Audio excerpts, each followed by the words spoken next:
meeting of the Board of Public Works. Order. Roll call. Tom Panetta is here via Zoom, I hope. Not yet, shortly. Barbara Curtis, I'm chairing the meeting in Tom's absence. Press Lee is here.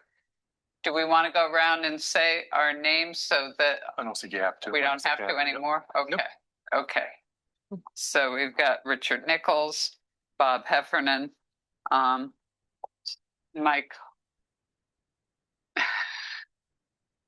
Sorry, Mike Hoffman. Yes, legal counsel. Karen Sexton, Robin Davis are here. Also, we have Amy Marasco as ex officio from the city, and we have our yes. Well, we also have Chris. Yes. And we have Kim. So now we stand for Pledge of Allegiance. I pledge allegiance to the flag of the United States of America and to the republic for which it stands, one nation under God, indivisible, and liberty and justice for all.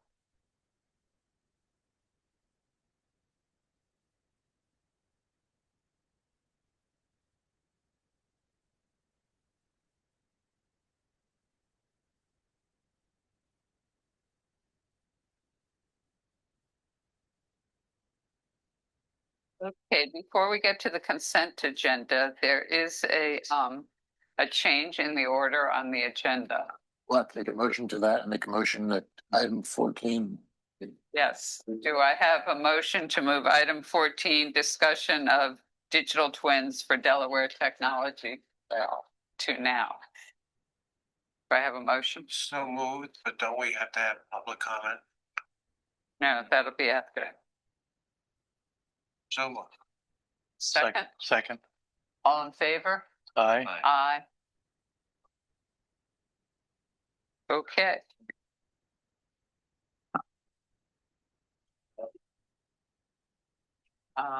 Press, I'll turn this over to you. This is Good afternoon. Can you hear me? welcome. We can't hear her. Hello? Problem there. I'm unmuted. Make her a participant. If you just panelist. I'm a panelist. I can hear you.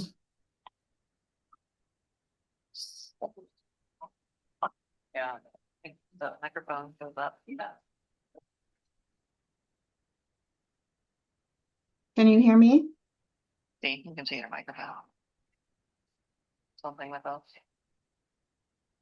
Can you hear me? Can you hear us? Yeah. Yes, she can hear. Anything else you can hear? When she talks, her microphone, her volume Can you does hear me move. now? Yeah, Huh. yeah.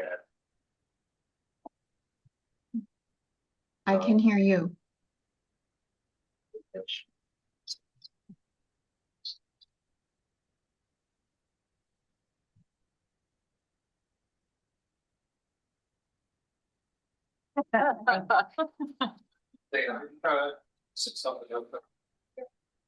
Did you say something? No. Can you hear me now? No. I don't know why. It's gotta be him. I'll send it to him, so. Lou, I can where's try Blue? joining. Sorry about this, Dana.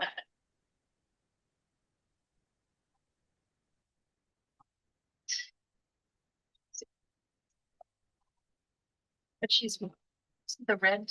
It's just no, she just did that. She just did that. She must have.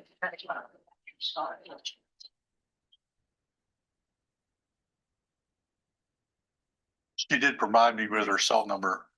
If Okay, I don't Can you know hear me if now? That's the best way, but can you hear me now? Try it. That might be the only way out. Yeah.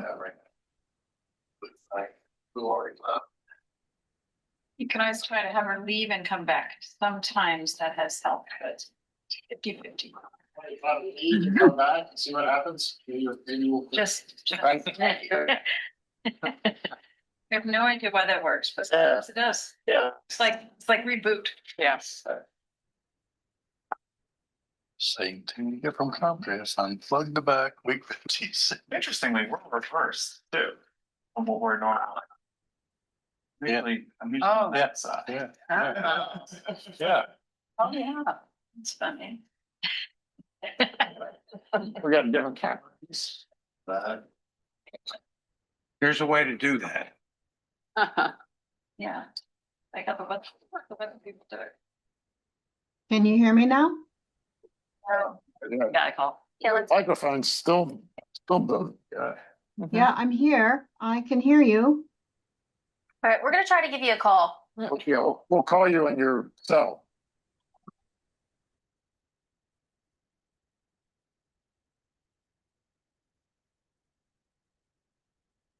Number 215-280-6177. Let me go look at your call right now, so if you need your name.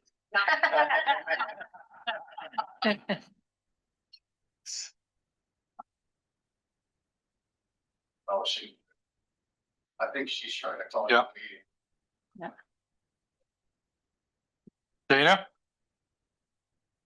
Hear me? Yep. Yeah. Yes. Okay, so hang on. Turn off my own speakers.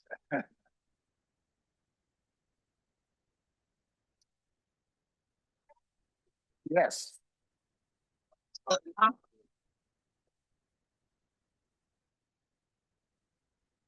want to thank you very much for. I still have noise coming here. Yeah.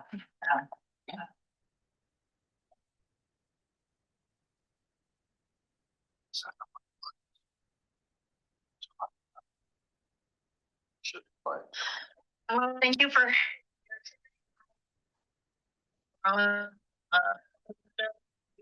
Delaware. I am the director of the Climate Change Science and Policy Hub, and I'm a faculty with a split appointment between the School of Marine Science and Policy and the Geography and Spatial Sciences Department. And how I fit with this project is that I am a climate modeler as well as someone who takes observations by training. We do a lot of simulations in and around the Delaware Bay, along the Delmarva Peninsula. So I have a lot of familiarity with work on trying to figure out how to represent the very bottom of the atmosphere as it blows over our water or over our land. Everything from micro scale, looking at very, very small, like commercial buildings and houses, all the way up to regional. So think parts of the Mid-Atlantic Bight. And right now I'm working with Sunita to spearhead this effort of bringing a digital twin here to Delaware. So Sunita is the director of the First State AI Institute. And so I wanted to tell you a little bit about digital twins. I also did respond an email with some YouTube videos to give you a little bit of an idea of how this worked in Jacksonville, Florida. They did a pilot project on that is now called JAX Twin. JAX Twin, and they have some nice visuals of how this. I also know that our team sent to you a kind of one pager talking about the things that we need to kind of build a digital twin. But before we look at that in detail, one of the things I wanted to say is like, what is the path that we're on?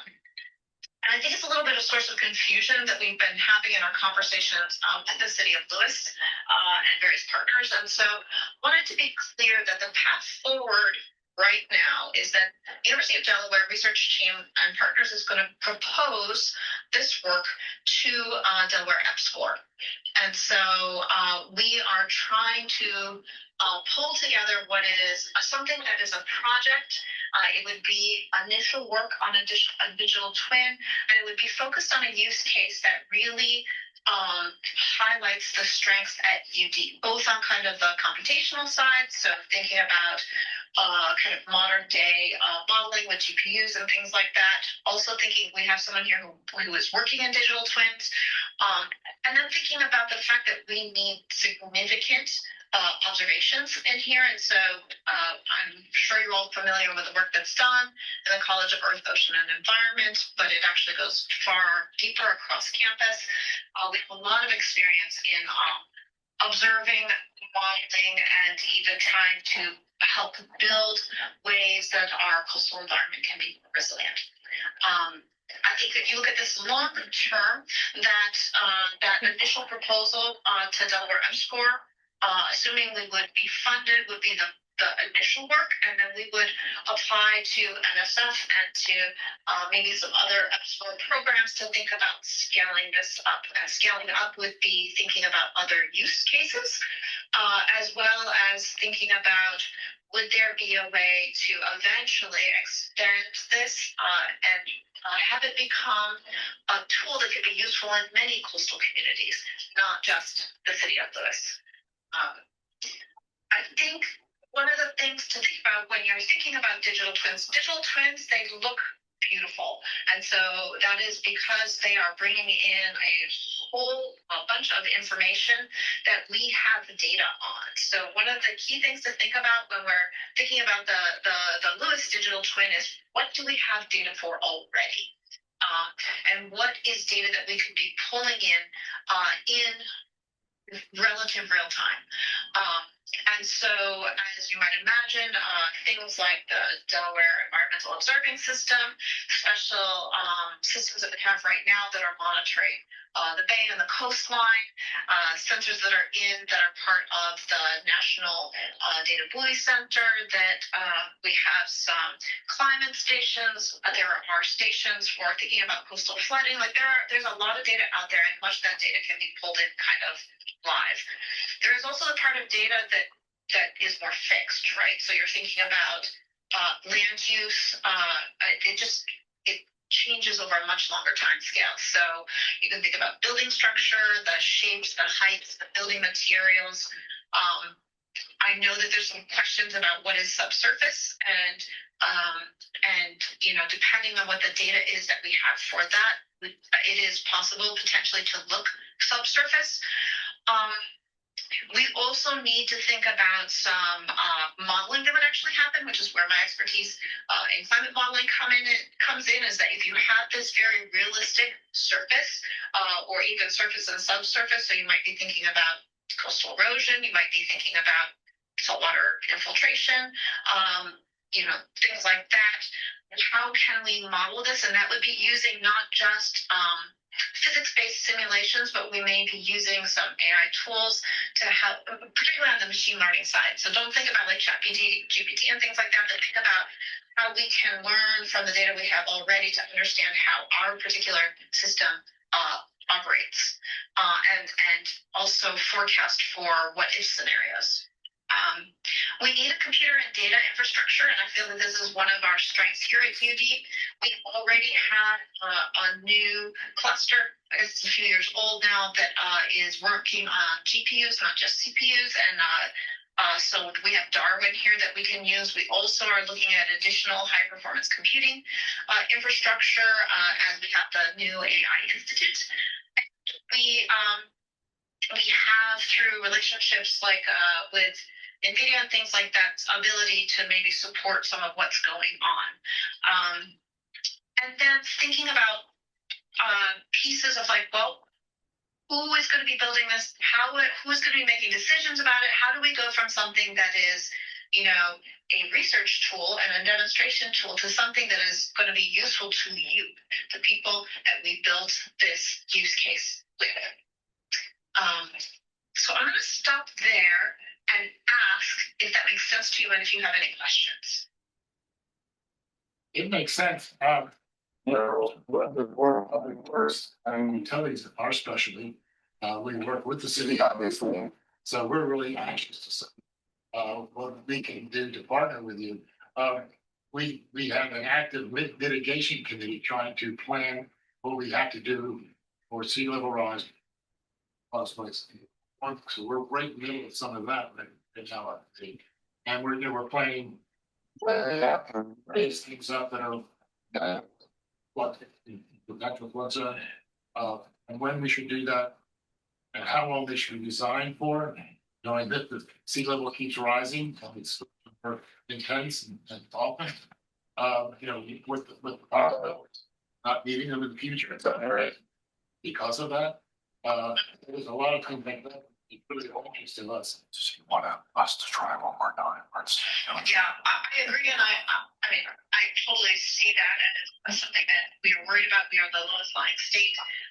There's been a lot of work already in the state thinking about sea level rise, trying to understand from climate predictions and things like that, what are likely scenarios that would play out here. A lot of that work is mostly about the generic trend and has less to do with episodic things like storms, although there is good work going on there as well, with work that was happening related to what's happening in our geological DGS, or thinking about some of the work that's been done by some of our former PhD students who are now at NOAA, like John Callahan. I also think that because the University of Delaware is a sea grant and a land grant and a space grant institution, there's been a lot of focus here on like where do we need to focus efforts to really help the state of Delaware as we think our way through this. So I do think that sea level rise is one of the use cases, and particularly maybe thinking about not just the general trend, but when are we going to see an impact? You know, if we have a combination of a king tide and also have a storm that comes through, is that going to end up endangering some of our critical infrastructure well before we get to the point that we're worried about this happening on a more regular basis? And I'll give you an example of that. Like I was in France this summer because part of my family is French, and I was having a lot of conversations with people who were saying they really understood that the temperature was going to get warmer and things were going to get drier. What they didn't expect was to have a summer with 6 heat waves back to back. And, they understood that in a couple of decades they would have on average a couple more heat waves than they were having now. But that doesn't help them prepare for the fact that climate is not just a gentle trend change, right? That there's other things that are happening that can sometimes you have very large impacts, and then maybe you have a year where you have no heat waves at all, and still the trend is changing. And I worry about that for things like sea level rise as well, where we're thinking about planning for a future when the sea is penetrating much further inland in general, and then we have an episodic event that actually could really cause problems much earlier than we thought.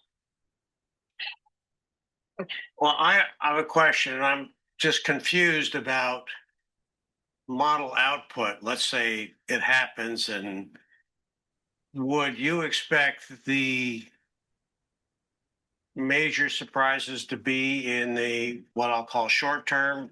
I think you're using episodic, and I'm for long term.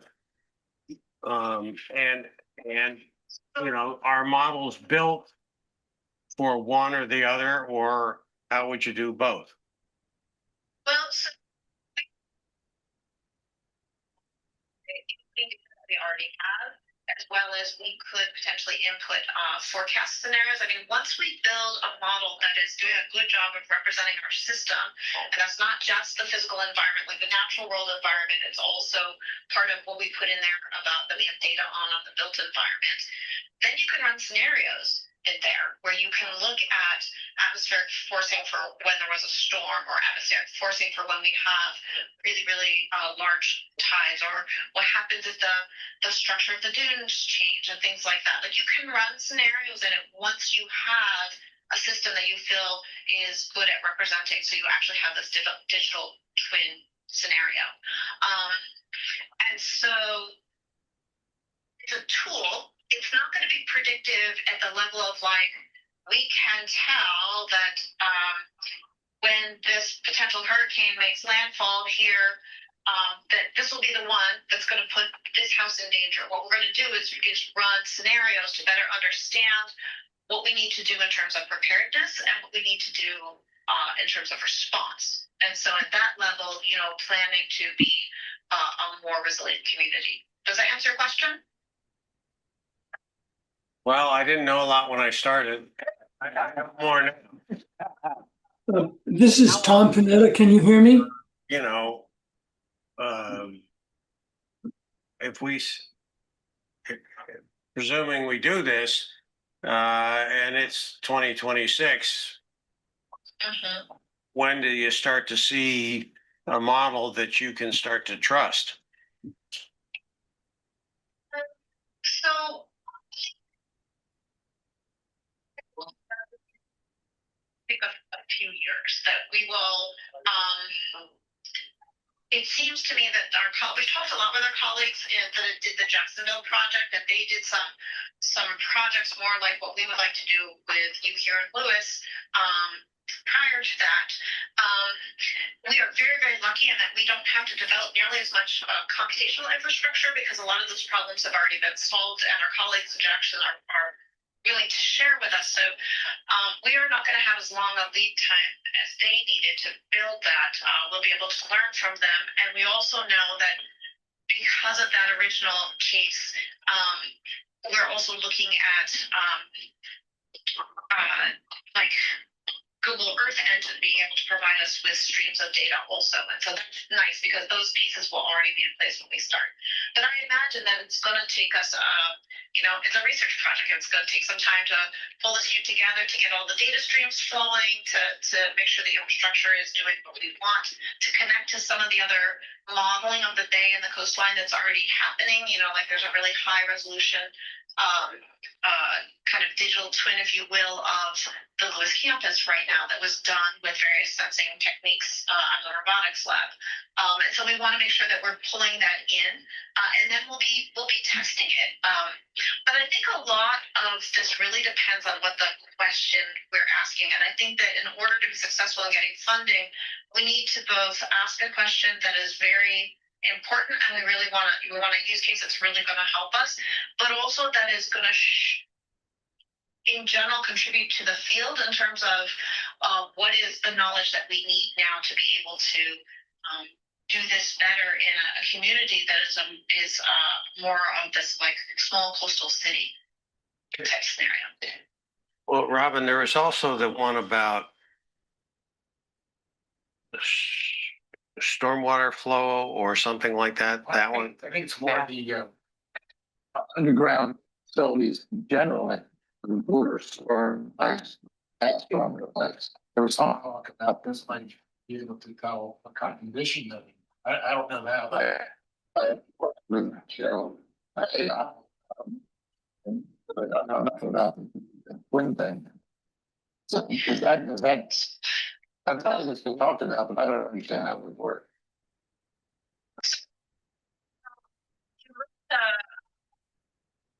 For some of the stuff they've done in the Jax Twin, they did look at things like penetration of salt water and things like that, and they're doing some work on that now.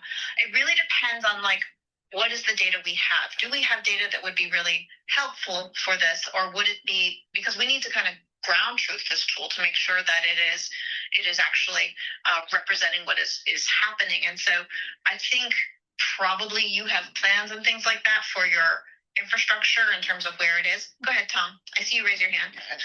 You're muted. You're muted. You're still on.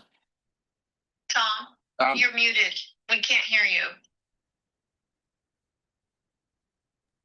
Now I'm unmuted. I'm better off being muted, by the way. We're looking at what type of infrastructure are you looking at from us? Sorry. Could we get a digital twin for this IT? What's interesting is that it can't be heard on the Zoom platform either. So it's not just us. Right. Yeah. Hello? Can't hear you, Tom. Hold on. Real quick, say something again, Tom. Tom, you speak. Well, 1 second here. Let me mute my phone. Hold on. Can you hear me on the Zoom? Yes. Yes. Okay. The wonders of technology. what type of infrastructure are you looking for us to provide you? Like underground stormwater, water, sewer lines? So I think we have to go back to what is it that we are trying to do? Are we trying to think about, like, what question are we really thinking about? Are we trying to understand flooding in the community? Are we trying to understand saltwater intrusion? So the soil is getting saltier and the infrastructure is being, exposed to more saline situation. One of the things is that we need to come up with, like, what is our use case? And part of that use case will be determined by what data is available. So one of the things that would be very helpful to us as we think through this with you is, like, what data is there available on either things like stormwater flow or types of pipes and positioning, or like, I think there's a bit of we don't know what you have, and so it's hard for us to think about refining a use case. Yeah, and our problem is exactly the opposite. We don't know what your capabilities are, but I'll tell you the one thing that I think everyone is concerned about is data privacy, because we have GIS for everything new. Some of the GIS from the olden days is not so good, but how are we going to prevent that from getting into the wrong hands from a terrorist attack, whatever? So I know that in terms of cybersecurity, we will follow all of UD's protocols for cybersecurity. The system would be hosted on UD machines, and so your data, depending on what the data is, would either be a static input to, like, building the system in the first place, or it could be a dynamic input. Like if you had sensors that were sensing stormwater flow in your pipes or something like that, and we needed that as a dynamic input, it could come in that way. Yeah, but even static would tell you the location of all of our pump stations, all of our transformers, all of our water. Because saltwater intrusion is obviously something we're interested in for our well field. And flooding is obviously a concern because it will inundate the stormwater system. But I don't get a lot of comfort out of saying standard security measures, because we've all seen what's wound up on the net. Whether it's banking information, water utilities being targeted in the Midwest, and so on. I don't know if anyone else from the board has any comments on that. We would have to talk about in more detail as we put together the proposal. We would need to think about what is actually, like, public facing and what is private and can't be seen. And if you look at the Jacksonville example, I can't get in and run it, but some of the people who are city managers can get in and ask questions of it, city planners, things like that. And so it very much depends. And even to them, would all of this information be available? Not necessarily. Like, it would depend on what question they were going in to answer. The other place that I saw is that some of the data that would be coming into the model would be from cloud-based data sources. And I think that under those circumstances, we would also have to have a real conversation with them about, would that provide some sort of risk for us for the security of the system that was running? Yeah, because I don't think any of us would be in favor of providing dynamic information. Because that would allow too much of a look into the way we operate the wastewater treatment plant, or the way we're controlling the wells and the tanks. All right. Once again, anyone from the board want to chime in here?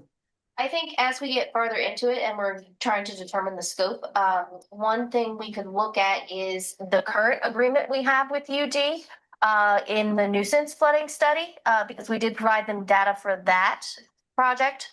So we could kind of similar, take a look and see if that would apply in this case as well. All right, I mean, it's one of those big questions. I mean, I've been dealing with digital twins for 20 years. We use them in nuclear power plants all the time. But this is the first time I've seen it used in as broad an area as you're proposing. I'm not Well- opposed to it, I just have questions.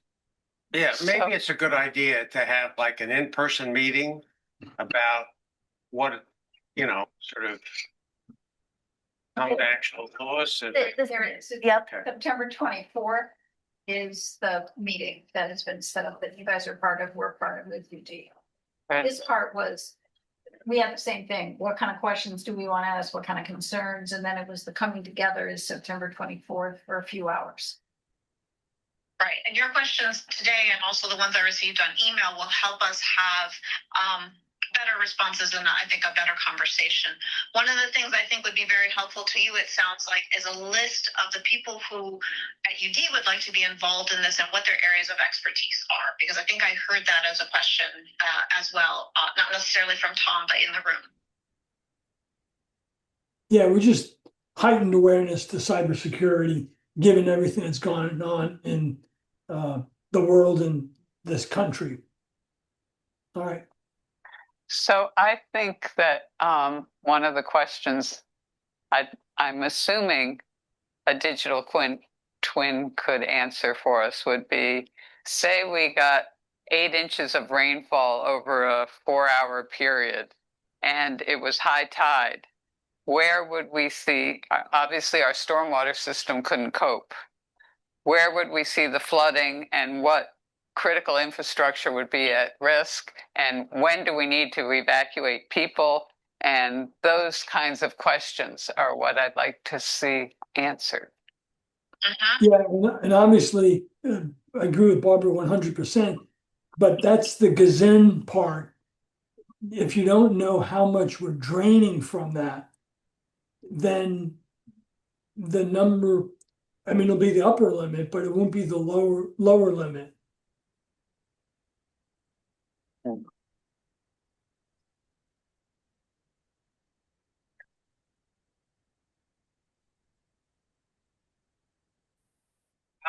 Answer these questions, have a plan, do trial exercises, and I'll go back to the fires in France.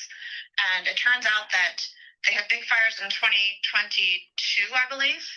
And as a result of that, they actually changed how they were doing their planning, and they actually had run a scenario of evacuation of that area like the year prior. And so one of the things that happened extremely well, and there were no grave injuries and certainly no deaths, was because they had practiced that evacuation. I mean, at the level you don't ask people to go, but yeah. I thought that was very interesting, and I feel like the digital twin could really help guide in thinking through order of operations. What is the point at which you pull this and where and how? If it's possible, can you turn it back so I can see the room? I don't think that we can because your voice is attracting it and that's what it's showing. I see.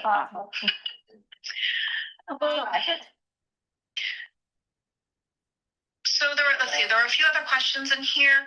I was asked about the cost, and I think cost depends on the scope.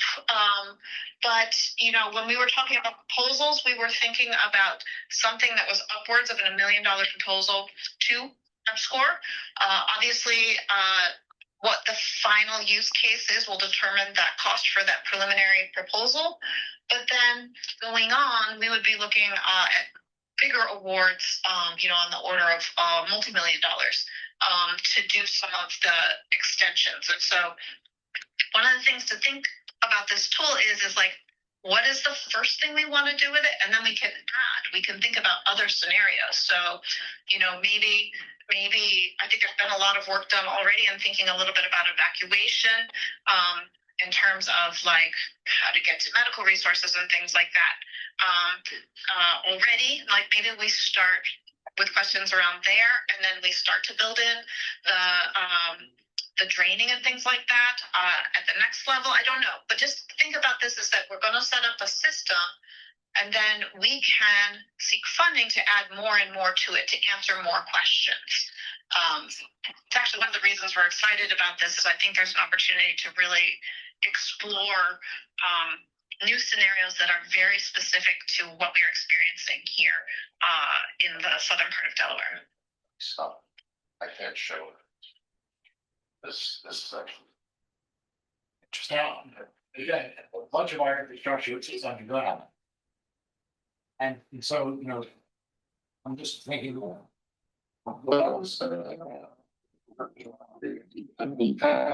what kind of condition they were in and replacements and. Is that type of thing that this can do? I mean, would you Met with pipe sizes and usage and pressures and locations and using sea level rise or so? solar information. So I have to say that one of the places we don't have academic expertise necessarily is on this kind of underground engineering, pipe flow, things like that. I think, so I don't know about the piece of like figuring out where things really are and what is their condition. We can build scenarios that say, given the ages of the pipes, the materials, and then what we think they're being exposed to from an environmental situation, this is likely what to see, and we can ground truth it, right? Like, we could then go, and part of the project could be to go and see how the digital twin is doing at actually representing this. But it's, we have to be a little bit careful about thinking that it can infer or predict things that we haven't provided good data on to it. Well, another question might be, I'm sitting next to the mayor, so. One of the questions might be, when does the mayor order an evacuation? And we know there are the two ways out of here get covered with water pretty quick. Yeah, exactly. Yeah. So the triggers of that. Could you, I'm gonna go back to that question, but also to press this about, so it's not going in and looking at like asset management. It's not doing an underground assessment. However, if BPW knows that a pipe that's 50 years old is a level, let's say 1 is good and 5 is bad, and that would be a level 4. In other words, if we did a scenario once the model's built and said, we've got a Cat 4 coming, sea level rise blank, full moon blank. So which of the infrastructure pipes are at the highest risk? Because BPW could determine, well, we know this one is 75 years old. It might be in perfect condition, but assuming that one is problematic, then you could use a scenario where BPW could have a plan to say, redirect stormwater this way, because we know we've got a problematic aged pipe here. I mean, so I think it can't assess the quality of underground, but it could say, if you can tell us what's underground in terms of vulnerability, then we can do scenarios of, okay, redirect. So your pump stations could eventually, or like think about on Cedar, the floodgate, same idea. When do you open that floodgate? When do you close it? So I think we could build preventative, or let me say it differently. If we knew enough about what's going on underground, you could then do predictive modeling with scenarios of how do you address that before the storm hits. That's right. While sewer is one of our critical assets, because the buggies at the wastewater plant don't like salt water. And so we've always discussed shutting off the island if floodwater. However, once you get into the town portion, if you're not measuring how much water is actually leaving through all the outfalls, and we have 27 outfalls, isn't that correct, Robin? Yes, I think that's correct. Then, and they're not cross-tied, so we don't have the ability to shift back and forth. And without knowing where those pipes are, what the conditions of them are, it seems like we kind of got we're leaning towards the upper end of the boundary on flooding versus the median or the lower. That's right. That's true. And going to Bob's question, at least on the city side, really the number one question came through was emergency operations. Yes. When do you tell people to evacuate in enough time that they can evacuate when the road is still passable? So I know on our side, we got into scenarios almost faster than what needs to be in the model. Like we already want it built, so we can ask you questions, right? Yeah. Right. AR Sanders is not here. She's on sabbatical this year, but she was the co-director when she was not on sabbatical of the Climate Club, and I know she's done some work with DENRAC about this, like in thinking about roads that thinking about the other way, like roads that need to be shored up or lifted up to make sure that those paths remain clear. You know, so I know we have somebody with some expertise in thinking through how we would need to flow people basically in these situations. And that's really important for both the city and BPW because long term, we're going to have to look at elevating roads. Okay, that's just reality. So which roads first? And then we're doing joint projects now. That's like the real joint project. So to me, that's one of the critical things. Just one other quick question, which is, and this is more stormwater. How do you anticipate getting information on nature-based solutions that are going to help? So if we understand flooding and we understand where it goes, but do we understand what the dune and wetland system already can handle? So in other words, going back to Tom's, like what flooding level? So if you look at the lower flooding level, where are we not so worried because our natural ecosystem should be able to absorb if we don't build any more impervious structures? So I want to look at that too, because that helps planning decisions as well. Yeah. I've recently read something that surprised me, and it was, I forget, Florida somewhere, I think, where they're dredging their wetlands so that it can accept more rainfall. And I would have thought that doesn't happen, but how much more capacity could that give us? That sponge to work. Yes. Well, I know you have a timeline. Yeah. Not everybody. Really back for We're being here tonight. We look forward to working. Yeah. What was that date again? The 24th. 24th. Where? The UD. UD. And it is. I'm a graduate engineer, so I know it. And so if you think would like some answers to before we get to that meeting, please don't hesitate to reach out to me. My job in this project is not only do I bring my own expertise into this, but I am also the Climate Hub. The whole purpose here is to network across the university as well as across partners in the state and in the region. So I'm the right person to, even if I don't know the answer, I will try and get you in touch with the right person who will hopefully know the answer. Thank you. Yeah. Thank you so much. Thank you.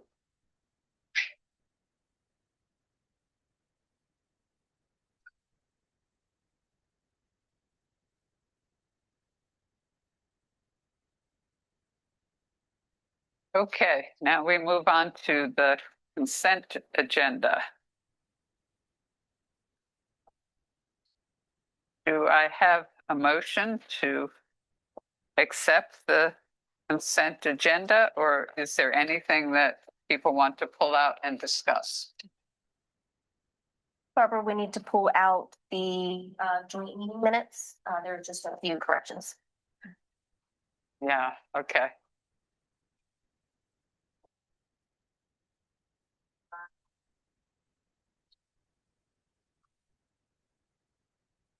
I think there was some misspellings. I have the list. If you want to approve the other first, and then we'll come back to that one. Okay. So the regular meeting minutes of July 22nd. Do I have a motion to approve that? Good. It's the whole consent agenda except for whatever you pull out. Oh, okay. Thank you. Do I have a motion for that? So moved. Thank you. All right. All in favor? Aye. Aye. Tom? You wrote that. Okay, okay. For the joint meeting minutes, we had to change some errors in the names. There was just some last names were left off, but we had to change little. It picked up Richard instead of Ritzert, so we had to correct that. Also in the number 4 item, it is Highland Acres, not Henlopen Acres. Yeah. And then also in the second paragraph of item number 4, it pretty much says that I stated that whole paragraph, but that's not the case. So we have now specified who said what. And then the final change is in the public comments. Mr. Terrell, when speaking, he said MCC for mayor and city council, and it clocked FCC. So we just need to change it. Different agency. Yep. Yes. Other than that, I think we're good to go. Okay, with those changes, do we have a motion to approve the minutes from Mayor and City Council joint meeting of July 22nd, 27th? Second. Okay, all in favor? Aye. Aye. All unanimous, okay. Okay, now So- we move, Just for the record, I let it be known that the president, Tom Panetta, arrived at the meeting at 4:10. Because I Thanks, know Tom. there was a mix-up. thank you. Now it's time to call to the public.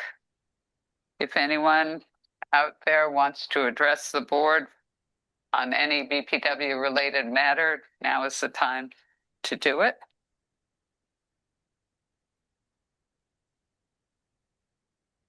Seeing no hands raised, no one coming forward, I think we move on to receive the Infomark report. And thank you guys for your patience. Hope you learned something about digital twins. Thank you, Barbara. I appreciate it. Matthew Davis, project manager over at Infomark, the wastewater plant. Let's see here. We'll start off with stuff we have going on at the plant. So Station 6, the bypass that's moving forward, but we have to do some exploratory digging in order to figure out what piping so they can provide. So Sprig can provide an accurate assessment of what they need to do. Originally, BPW was thinking they could do it, but with the groundwater infiltration, we had to hire an outside contractor to do that. So that's being scheduled. I'm waiting to hear back from them on an exact date.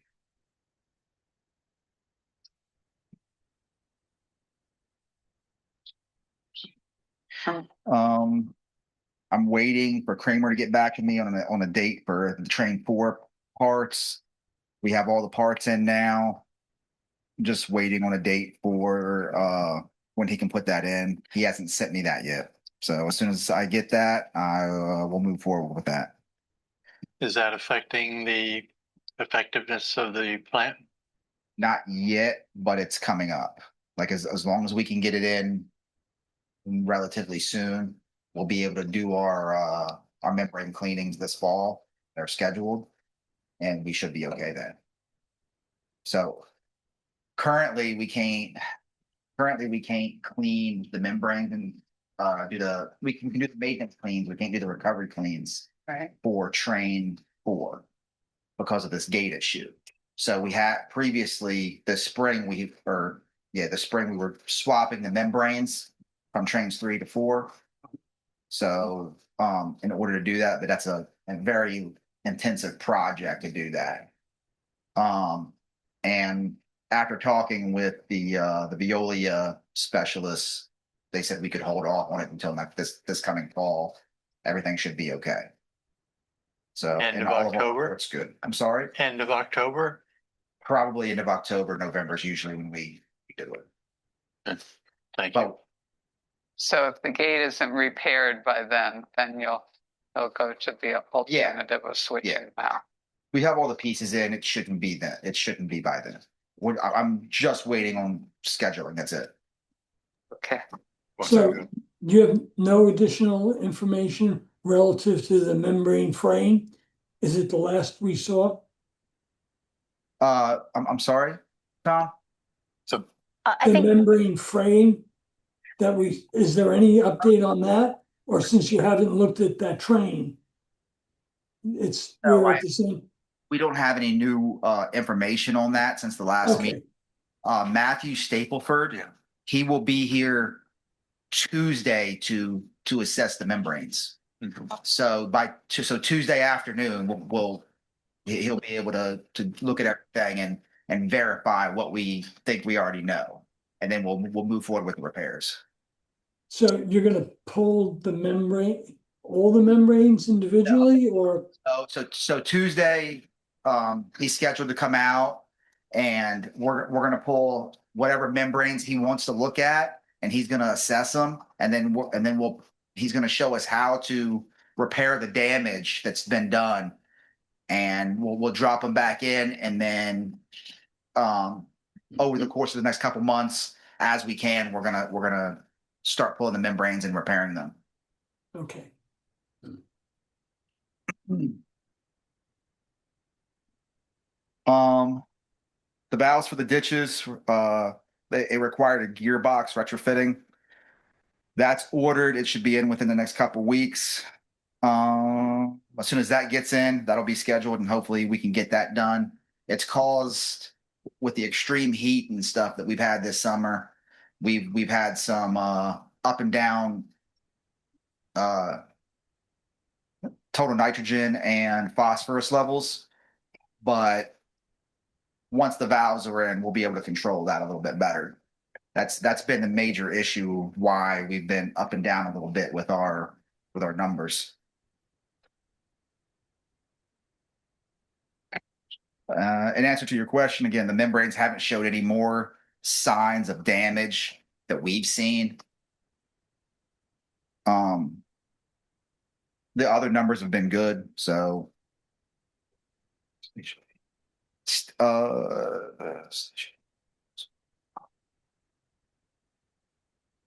okay, so Station 8, I know Sharon had been out there, and Ben, we had talked about a possible blockage at Station 8. We tested that out by hooking up gauges to the pumps. We filled up the pump station as much as we felt comfortable doing, and opened up a fire hydrant to try and give us more water flow so we could run the bypass longer to try and blow out any potential blockage that may have been affecting the pump station. We haven't come to any real conclusion that that's actually helped enough. And actually, I don't think it has. I have somebody from EnviroRep who's a Gorman rump specialist coming out to assess the pumps. We had our own Infomark specialist assess the pumps. He thinks the pumps are okay, but Ben was looking on the curve, and they are a little bit below what they should be on the pump curve. What kind of condition are they in? So the interior of the pump is good. The interior of the pumps have been replaced within the past 6 months. Really? Yeah, but the housing of the pump, I mean, it's a little older. I don't know the exact date on it off the top of my head, but maybe 15 years old. Like that's old for a Gorman rump pump, especially running like they run. So It's a fair amount of fan. yeah, and that's the other problem is like all the sand that specific station sees. Yeah. Like it eats up the pumps fairly quickly. So I'll know a little bit more after the Gorman rump specialist comes and assesses everything. He's going to look at the piping. He's going to look at the pumps, and that's going to be Monday as well. He'll be here Monday into Tuesday. And then I'll let Sharon and Robin know what they say after they leave. So is there a blockage or you don't know? We're not sure, honestly. Seeing it the most close that you've done the bypass flow? Yes, Okay, yes. Okay. Yeah, it actually fell off again this weekend. okay. So it dropped again. Like I said, we hook up the bypass and it goes right back to where it was previously. It's a head scratcher, honestly. Like I don't have any good answers. Hmm. You don't have anything, do you? Leave it. Yeah. I'm hoping we can get more answers from the Gorman Rump specialist. We do have a thought process that potentially there's air being sucked in somewhere, and there's a high point in the force main where this air is getting trapped, and that's what's causing it. But we're still not sure. No way to be definite on that. So, but potentially maybe a smoke test might be able to figure that out. I'm not sure. We're gonna bounce around ideas after the Gorman Rump people assess the pumps and the piping and see where we want to move from there. So So it sounds like sand is getting to be a problem. yes, well, sand's a problem in several pump stations. So that specific pump station, I think it's sand. We don't know though, but because when we hooked up the gauges to the piping, the gauges come back that the force main was clear. So that's when I said it's kind of a head scratcher. We're not really sure, but it's weird how when we hook up the bypass pump, turn up to the bypass pump at 1,200 gallons a minute, it blows out whatever there. We can turn back on the pumps. The pumps immediately ramp back up to where they were. So it's something in the line, whether that be air or sand. I don't know, but we're trying to figure it out. So in other words, the statement about sand, we're not sure if that's true. Because as we ask, when did it, how far back is this gone? About before we took over, we were seeing flows, like I said, in the 700-800 gallon a minute range. That's how back. That's how back far that my operator would have found the charts or found the flow in the charts. There's two Gorman Rump T3s. The pump one runs better than pump two, but not necessarily, no. So we can one pump, it runs right after. They're both having problems. Either they're both having problems or it's something on. Yeah. Either it's possible that it's sucking air in from somewhere. We're not sure where. We haven't seen anything. There's no water leaks or anything on the line. So either it's sucking in air. It'd be the discharge and it would show if it was. No. I'm talking about sucking air in. The pumps are sucking air in and pushing it through into the force main. That's a potential. That would occur in the pumping station. Yeah. So I think that would be relatively easy to identify. You would think, but we haven't been able to find it. We've tried. That's why I originally thought it was sand. And what's the piping in? You have a line going to a pipe going to each pump, of course. Yeah, so there's a suction coming out of the wet well going into both pumps. One goes into one pump, one goes into other pump.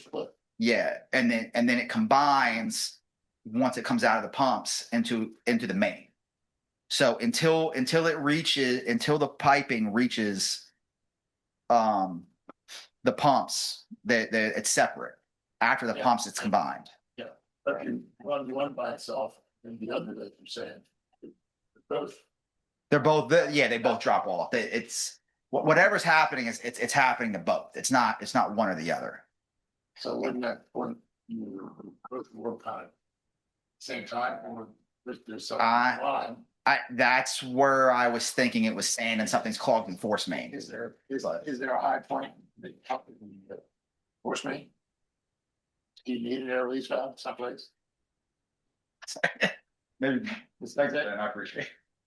Been Heard with GMB. So the only plans we have of this station in Force Main are from 1960. We don't have anything that shows a force file at all. Press would like you to know that there were good engineers at that.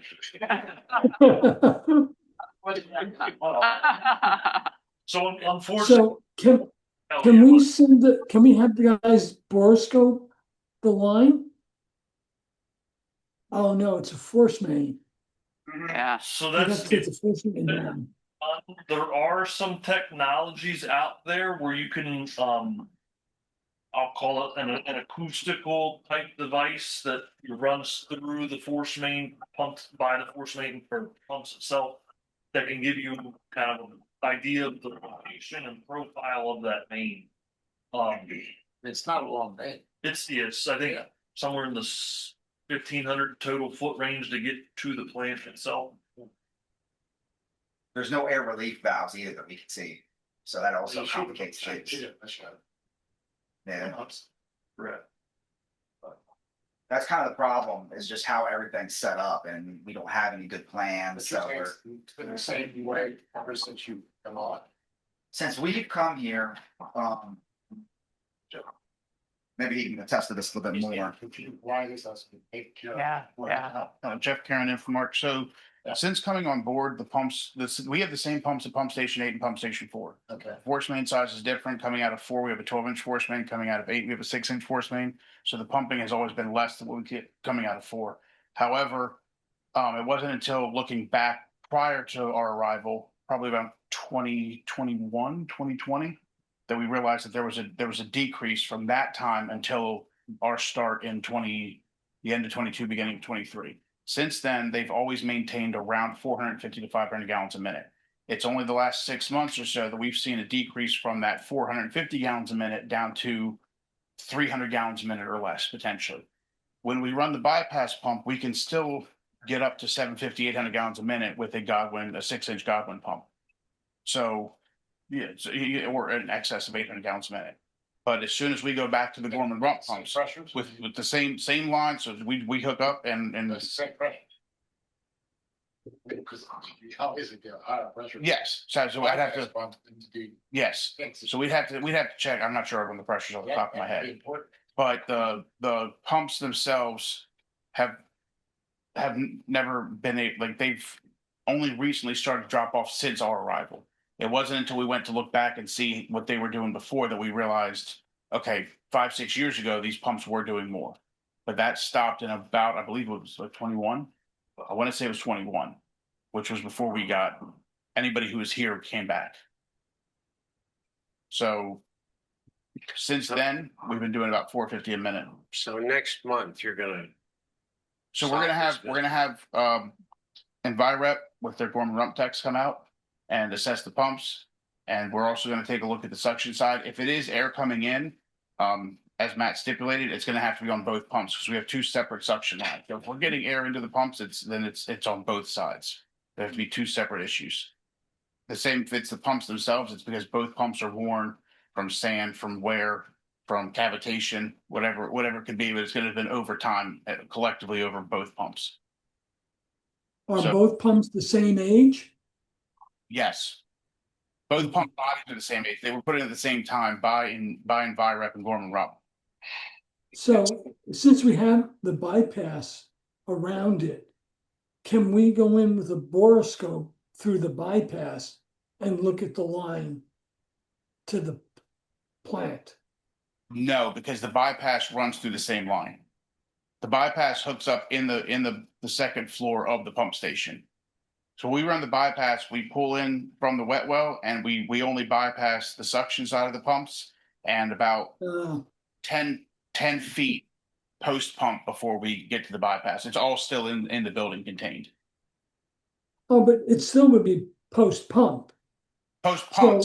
So, yeah, so can we go in on the outlet side of the bypass line and look in the line downstream. That's, sorry, that's what we were originally wanting to do, Tom.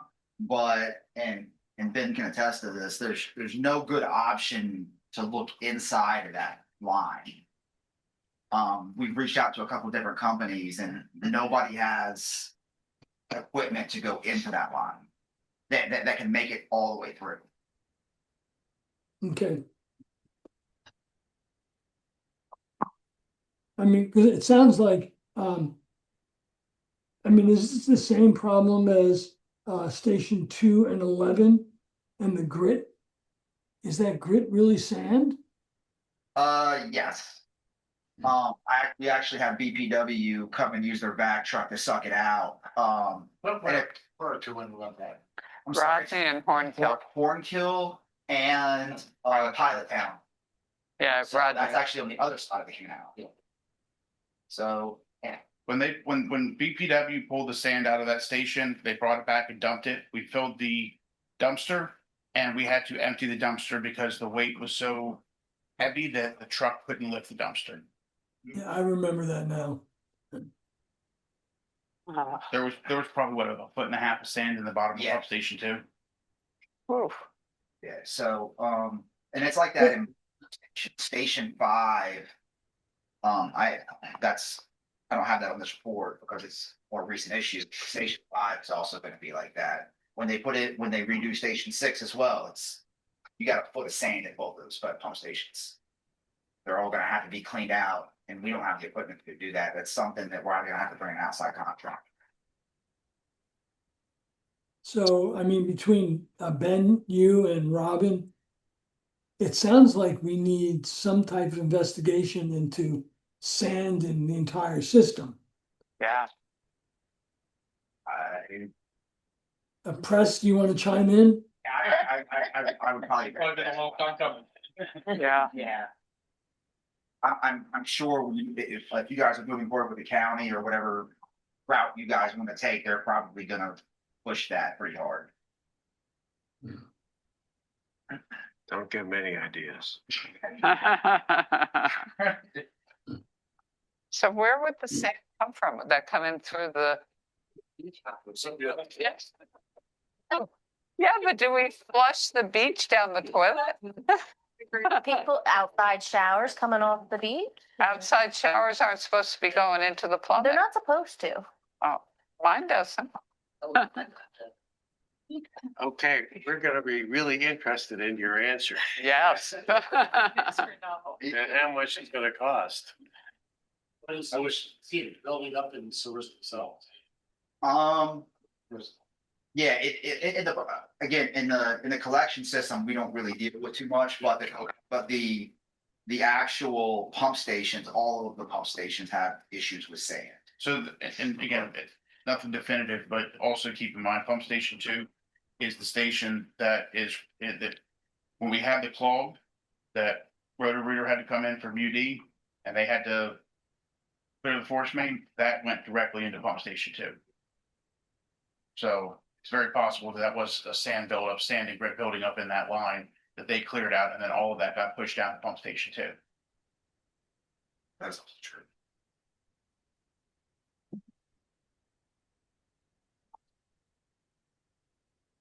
So it sounds like another project. Yeah. Yeah. Yep. In answer to your question about the gauges for the bypass, we don't have a good way to hook up gauges with the bypass. Right now, without tapping into the line, and we didn't want to do that yet. There's no way to look at the gauges with the bypass on too. So we can look at them with the pumps. We have those numbers. We got them when we did this project, but with the bypass itself, I don't have a way yet, and that's. So. Hey, Press, as our resident, I wouldn't say it. What's your opinion on this? Yeah, I think it's just saying, I mean, we put sand in our hands. I mean, Yeah. We try to keep it out, but you know. Sure. Do we need education? I mean, I rinse my feet off in the outdoor shower before I go inside when I come home from the beach. I cannot believe the sand coming off of people's feet in the shower can be contributing to, I mean, it's incrementally. I mean, there's got to be more sand coming from someplace else. Yes, that's what I'm thinking. Yeah, Just what was in. so infiltration of sand. So I guess maybe we'll put it as a task to Robin and with GMB's assistance to come back to the next meeting with some ideas, proposals on how to attack sand. Replace all the pipes.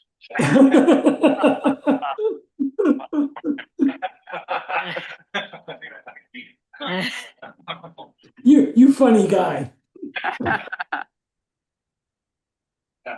In areas where you have to do with pipes, or soon. Income hostage to us, same though. We would have to investigate it. I mean, very rare. The only time we go down in any of these pump stations is when we pull pumps. I mean, there's stations we haven't been down in since I've been here. I said Station 5. We've never pulled a pump since I've been here in 4 years. So, I mean, There's an interesting thing. Like it's the study that we're doing with the county. And this is my copy of that thing that they handed out, and I got it.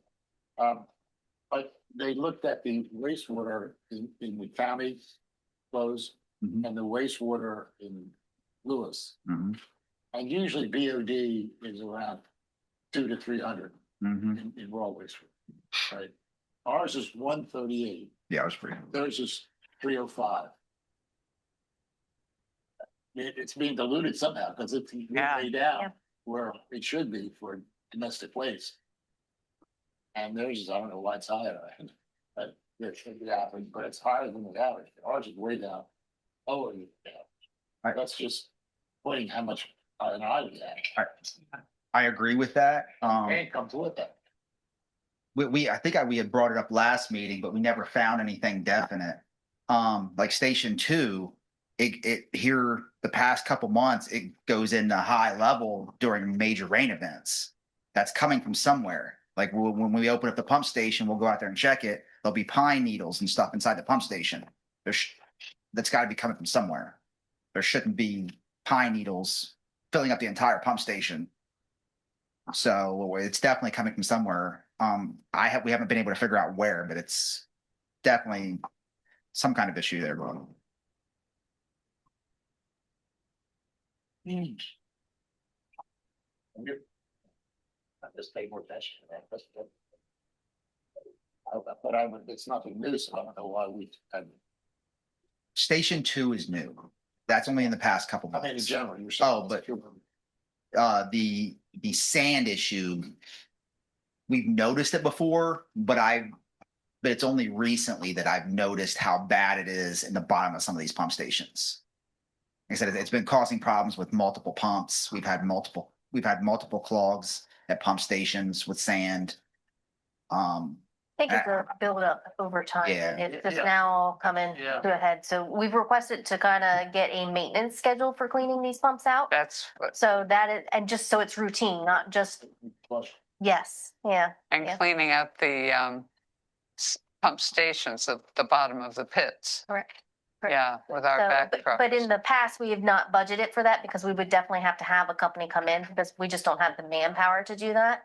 So we'd like to see what we're looking at in the future. Are we looking to do pump station 4 3 times a year, 4 times a year? What for each station? That's what we really need to see. Yeah. Should be continuing to do that. Yeah. That's just, forget that stuff. If only we knew where we had broken pipes, right? I was hoping she. Yeah, right.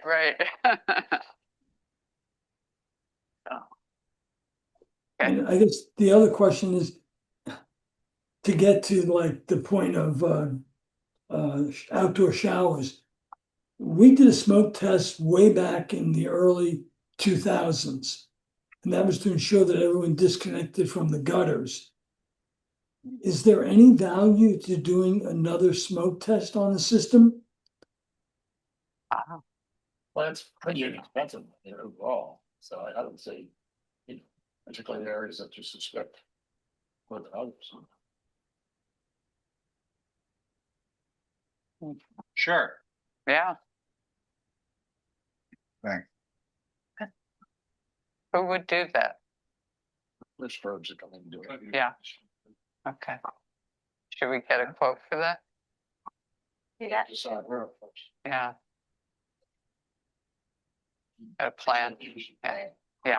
All right, so it sounds like we have some stuff for Robin and Ben to look at, and getting a quote on smoke testing, and then we can readdress this next month. Did I miss anything? We should have more data for you guys too next month about Station 8 and stuff, so. Okay, good. Okay. The next stuff on the list we already answered, so. As far as maintenance activities for the month, said, we replaced a blower motor. Set up bypass. We had to set up the bypass for the Alaska Avenue stuff. We used our bypass for that for a while. And got that done. We replaced the effluent fridge sampler. That went bad due to the extreme heat, I believe. It gets almost 100 degrees in that top level of the plant. So it gets pretty warm up there. I just think the refrigerator couldn't keep up.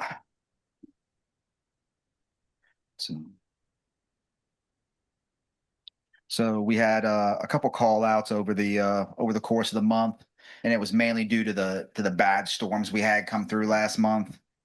And I think we had brought that up last meeting. It was a couple days before the last meeting. Our Mercury controller went bad in Station 3, caused problems in Station 2 and 1. We got that sorted out.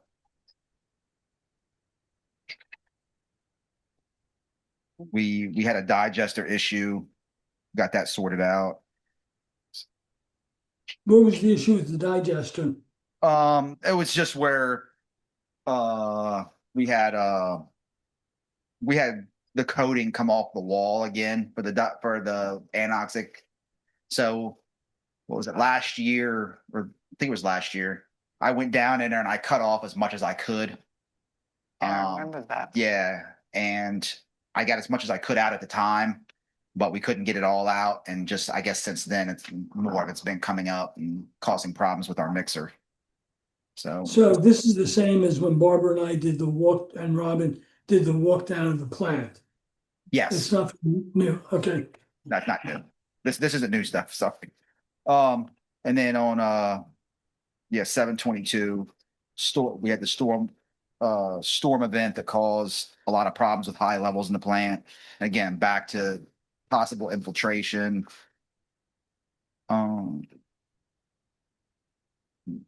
That's pretty much it. And again, we had a merger with our company. It caused a lot of problems with our system.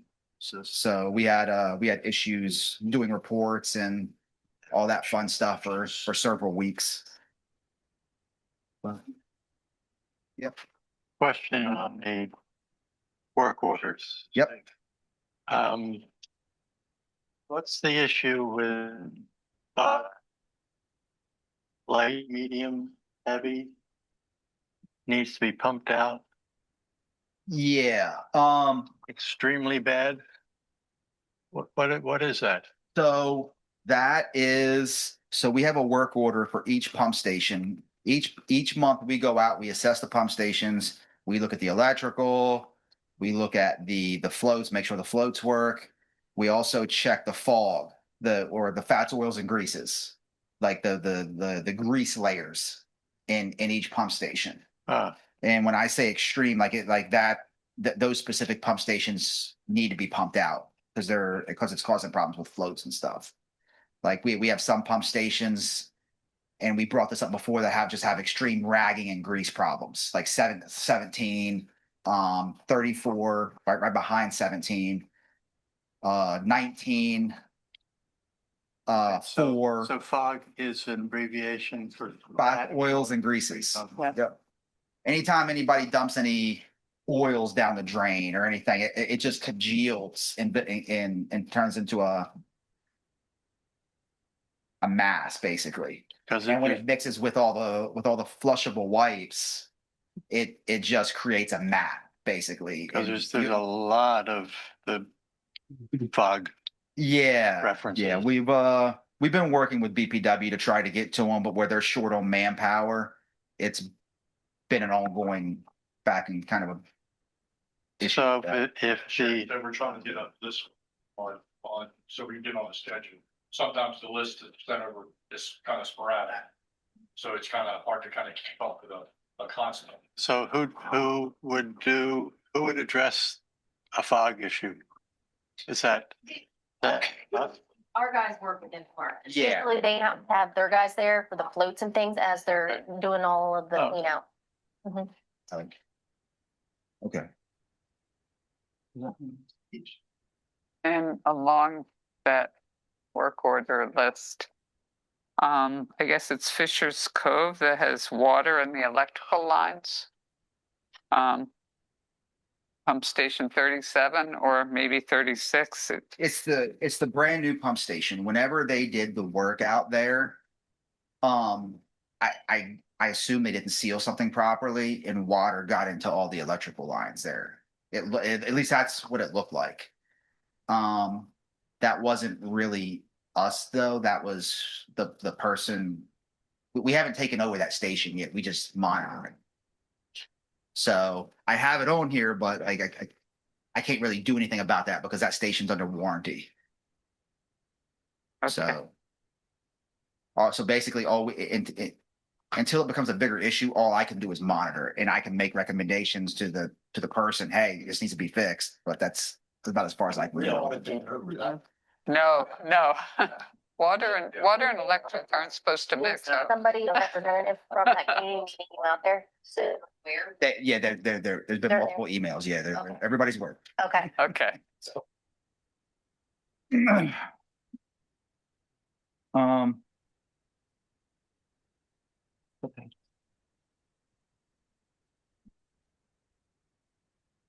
All right, I see. All right. Was also asked to bring up the point. We did 1.98 million gallons in there, but that's not accurate. Oh, so we had an issue. So these are numbers that we record every morning. Usually sometime between 7 and 9 o'clock. We had an issue at station 4 or station 8 where we had to hook up the bypass again for the issue. And that number didn't get recorded until later in the afternoon. So that's why the number's off. I just wanted to bring that up. It says 1.9. It was probably more like 1.7, but just, I can't go back and change numbers once they're written down. So I just got to write down what they put. Yeah. So the following 2 points, the people called out for 7/18 and 22. That was the 2 back-to-back rainstorms. Yes. Yeah, that was the 2 rainstorms we had where we had multiple inches in an hour. Yeah.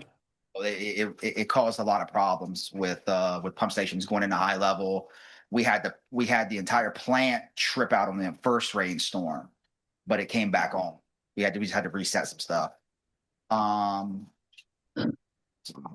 I'm wondering if capturing that data is important for the digital twin model. Because it would tell you,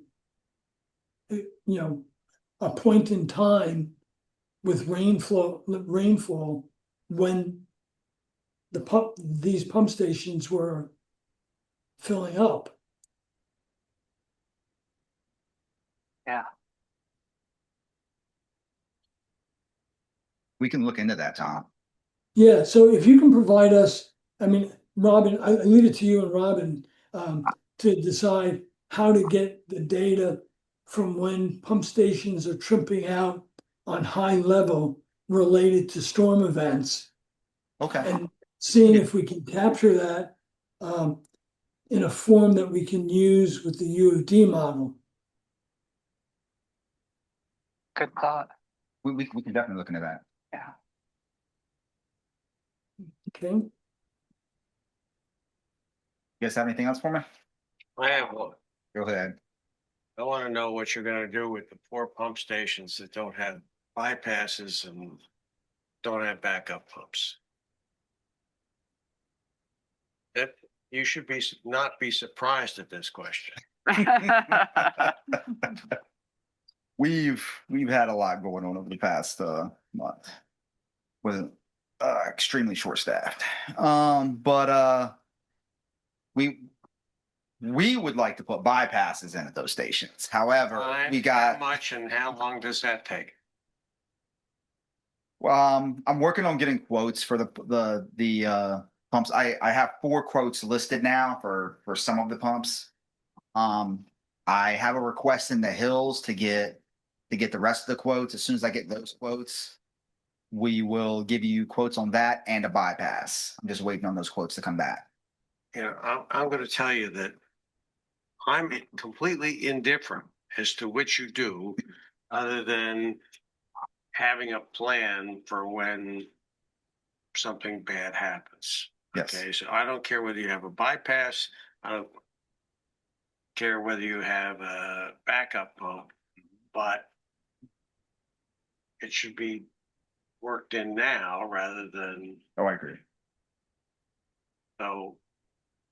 And We'll try and have all that for you.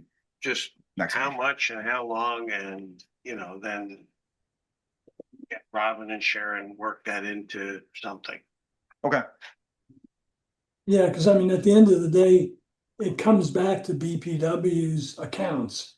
So I agree with Bob, though, we do need a plan, not just crossing the fingers.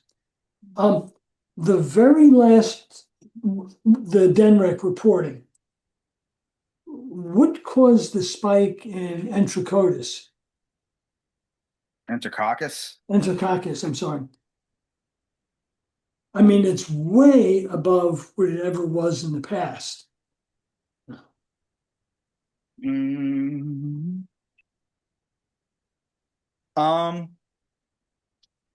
only thing, it's still in normal range. The only thing that I could think of that it could possibly be would be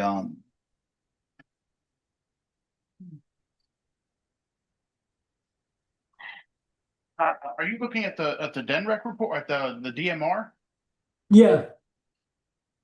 So I'm showing on here. Where are we getting that from? Because okay, I have less than one. And if I go back to the July report, unfortunately, I didn't make a note of what the prior numbers were.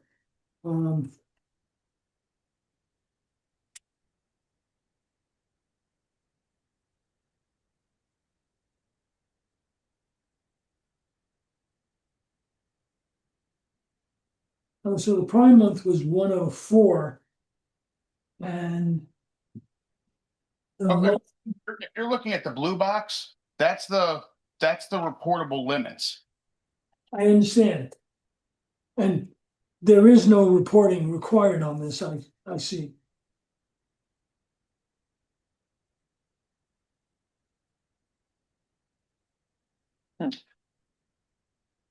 but it says the average should be less than 1. And the maximum should be less than 1. Maybe I'm just missing something here. No, So the blue boxes are the limits, the white boxes are what we had. So average less than 10, max less than 104. Yes, but our actual, the data that we had less than 1 for our tests. So our limit is at 10, but we had less than 1.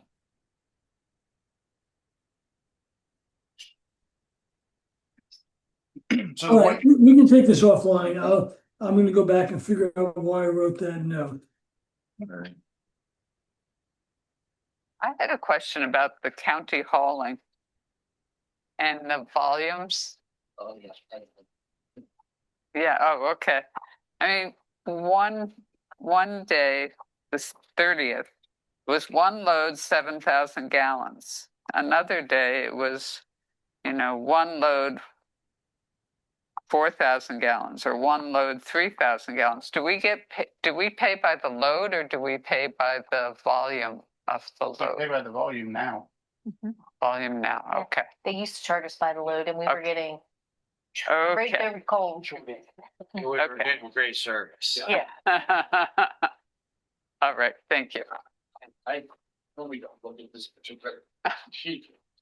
The north, Oh, yeah. that chart. I noticed that, tells us how much manure we have to move.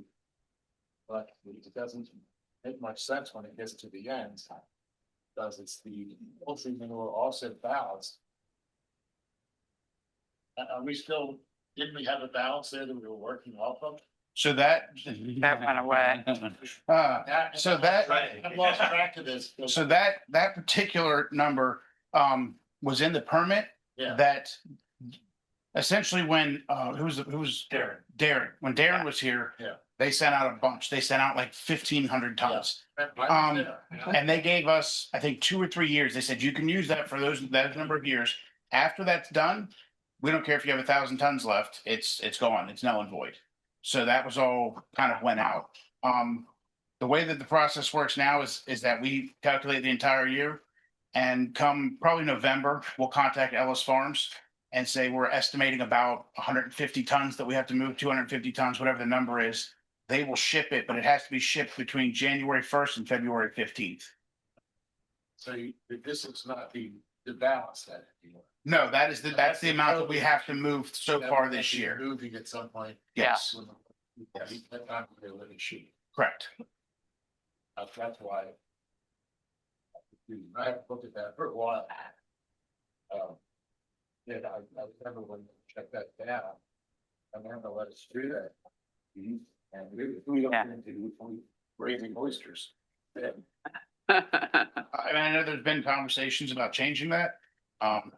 And I believe that was the only amendment that they put in the permit was because Austin, wonderful moment, decided to point out there's also nutrient offset in Seaford. He said, so how about I send it to Seaford? We dump it in the parking lot. They pick it all up and send it back over and we'll call it even.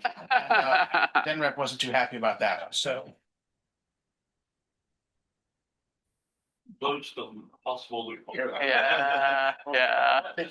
Stay with that. All right, thank you. Any other questions for our friends at Infomart? No? Okay, All right. thank you, guys. Thank you. Good luck with solving our problems. Yeah. All right, next is receive the president's report. Okay, last month I met with Alana Berry and Russ Huxtable to talk about the priorities of the BPW. We collectively went as a group up to the Middletown solar array, which was, I think, very impressive. And just for everyone's information, it's a 5 megawatt array, and what the county is planning is a 7 megawatt array on their ponds. So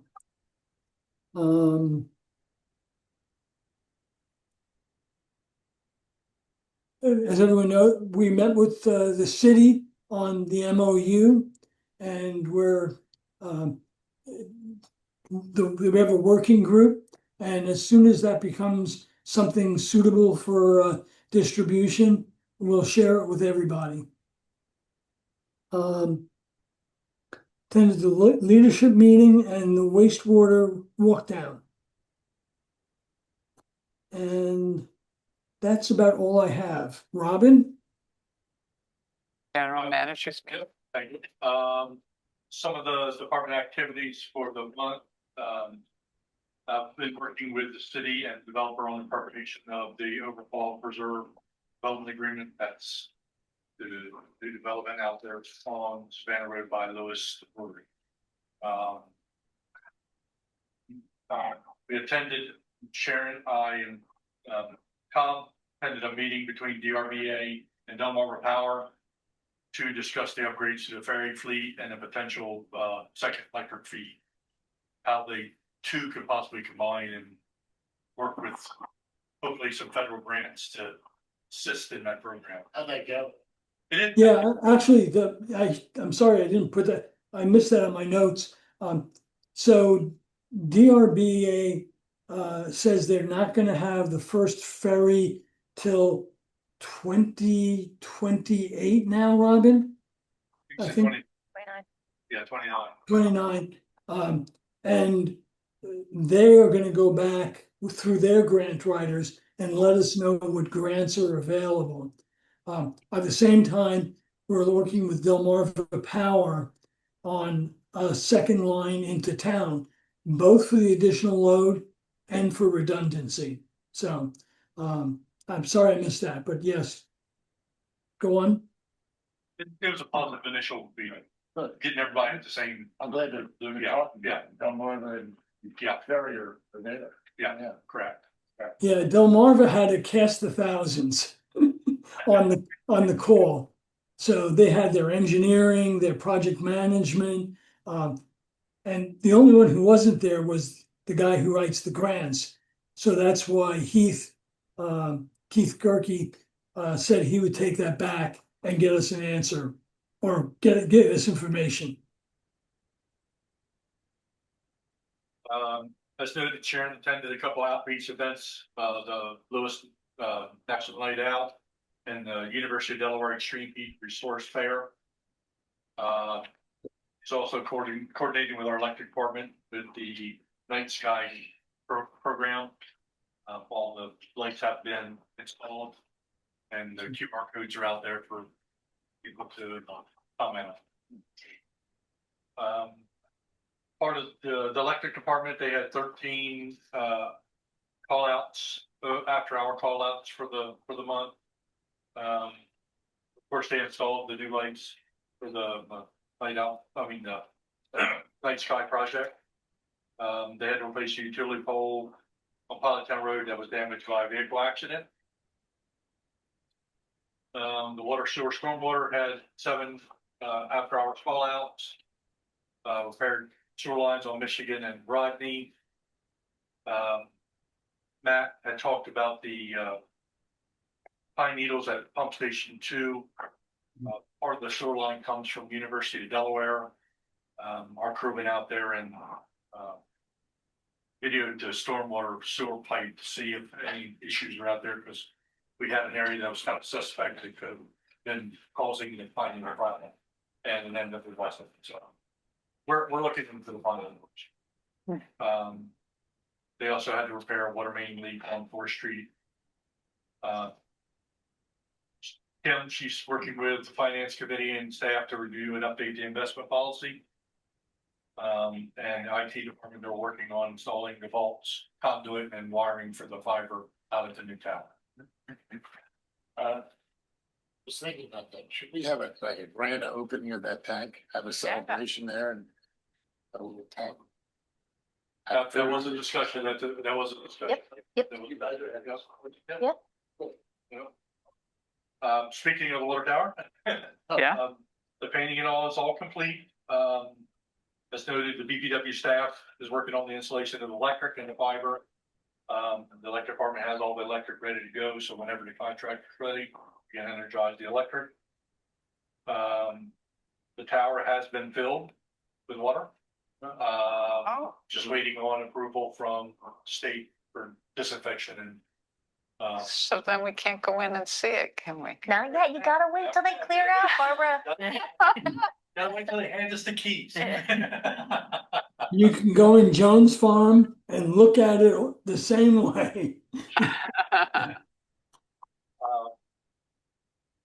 The project's still gonna be completed in September. As far as the Hornkill project, there any overruns or anything?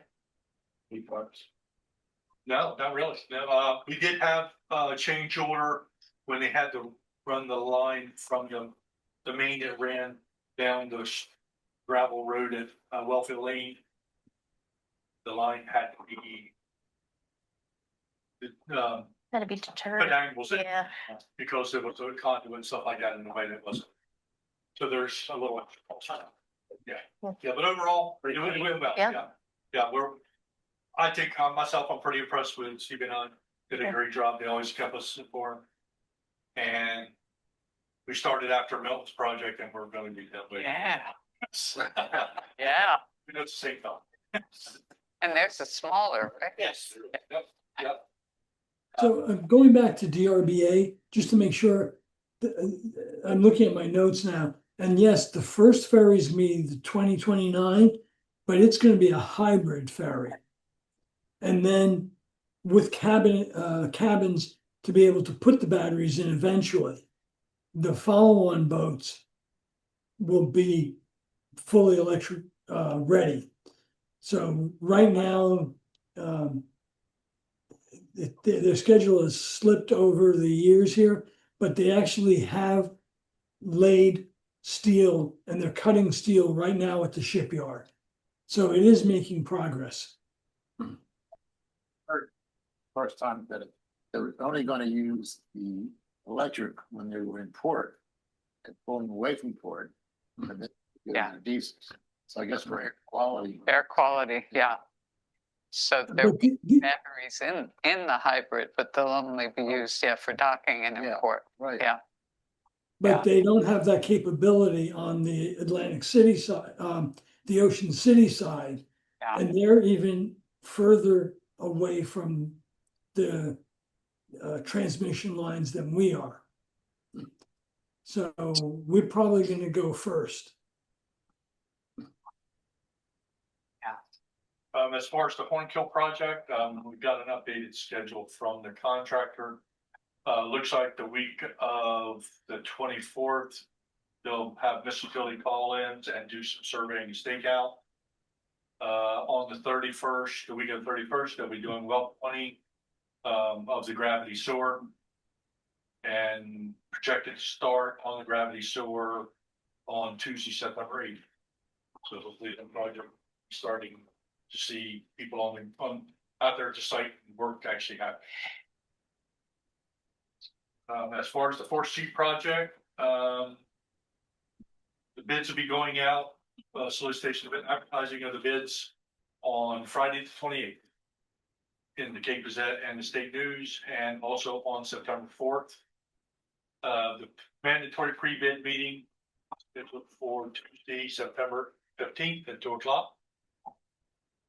The bid opening is October 13th at 2:00. GMB hopefully has bid recommendations to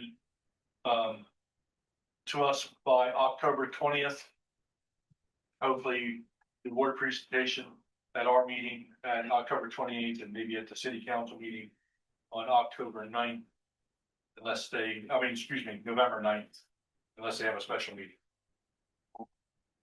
Hopefully we can get things moving at that point and maybe by somewhere in December, actually start the project. As far as staffing, we have a service longevity recognition. Brett Passwater, he's our electric department supervisor. Wow. 23 years. Wow. As far as the safety training, we have all the employees have completed the defensive driving course. All taken care of, which entitled us to a reduction in insurance. Great. And they're also personal Their own, insurance. yeah. Some meetings, the finance. Congratulations on a year without a lost time. Yes, yeah, Everybody who made that possible. Yep. yes. Thank you. The finance committee meeting met on the Monday, the August 24th. The mitigation committee meeting is going to be meeting on September 9th at 1 o'clock. Our next regular meeting is September 23rd at 4. And there is a DMAC annual dinner at Valley's Casino in Dover on September 9th at 5 o'clock. Sure. The On the litigation committee's meeting is gonna be a presentation on back bay flooding. So, Danielle Swallow's gonna be. Attend that. Pretty interesting. I've offered to the EURC. Okay, when is that? They're not. Fine. So we typically have it up in our conference room. They have to do some basic, people. I'd like to go to that. It would be available online as well. Oh, okay. Yes, sir. on the Wellfield header project, Yes. what is the altitude valve installation on Chalet Avenue about? There needs to be 2 altitude valves because of the different heights of the water towers to keep it water balanced in the 2 towers. So there has to be a new valve put out there. And that happens at Chalet Avenue. Yes, correct. Okay. Yep. Can you, our board, Sue's coming today. Litigation committee and EERC board, because that's what they had. A couple of that interest. Yeah. If we have to move it, something else with all of us. We may have to promote the online, because I think the city has a meeting here already, September 9th possibly, but I don't know about Rollins. Yeah, they do. They do. So is Press's microphone? I can hear everyone else, but I can't hear Press's very well. Hear me now? Yeah, now I can. Thank you. Press, you know I hang on every word you say. He was right. Wait to see if you did notice he wasn't really saying it.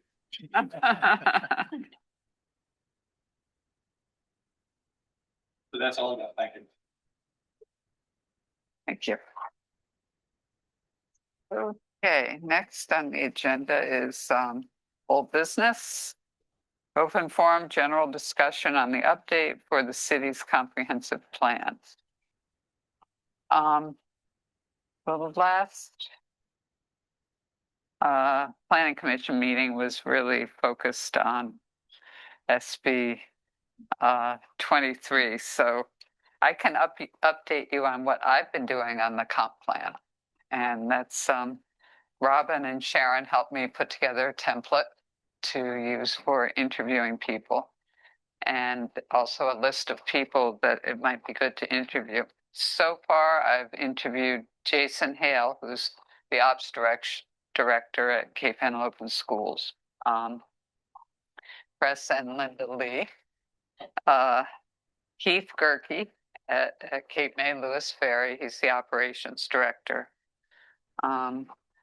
A woman who is a former SCD engineer who had some interesting observations, a couple sets of neighbors. And still to be done before the end of the month are Ben Hearn, who has volunteered. And that will be Friday. And on Thursday, I'll be talking to some people from SPI Pharma. I asked Mike Harmer if he would be willing to be interviewed.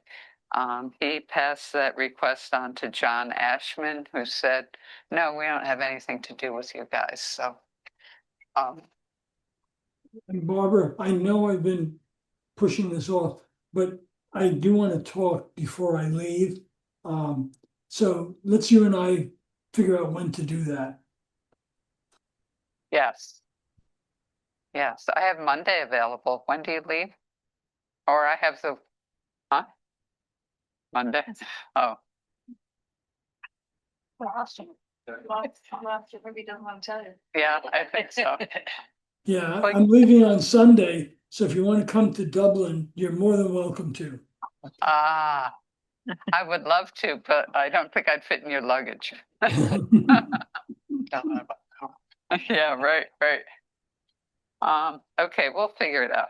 Yeah, you were on my list of people I asked to interview, but hadn't managed to. And also the guy from BB Hospital, Craig Harbeck, he has been unresponsive. So. Don't sound good, huh? I die.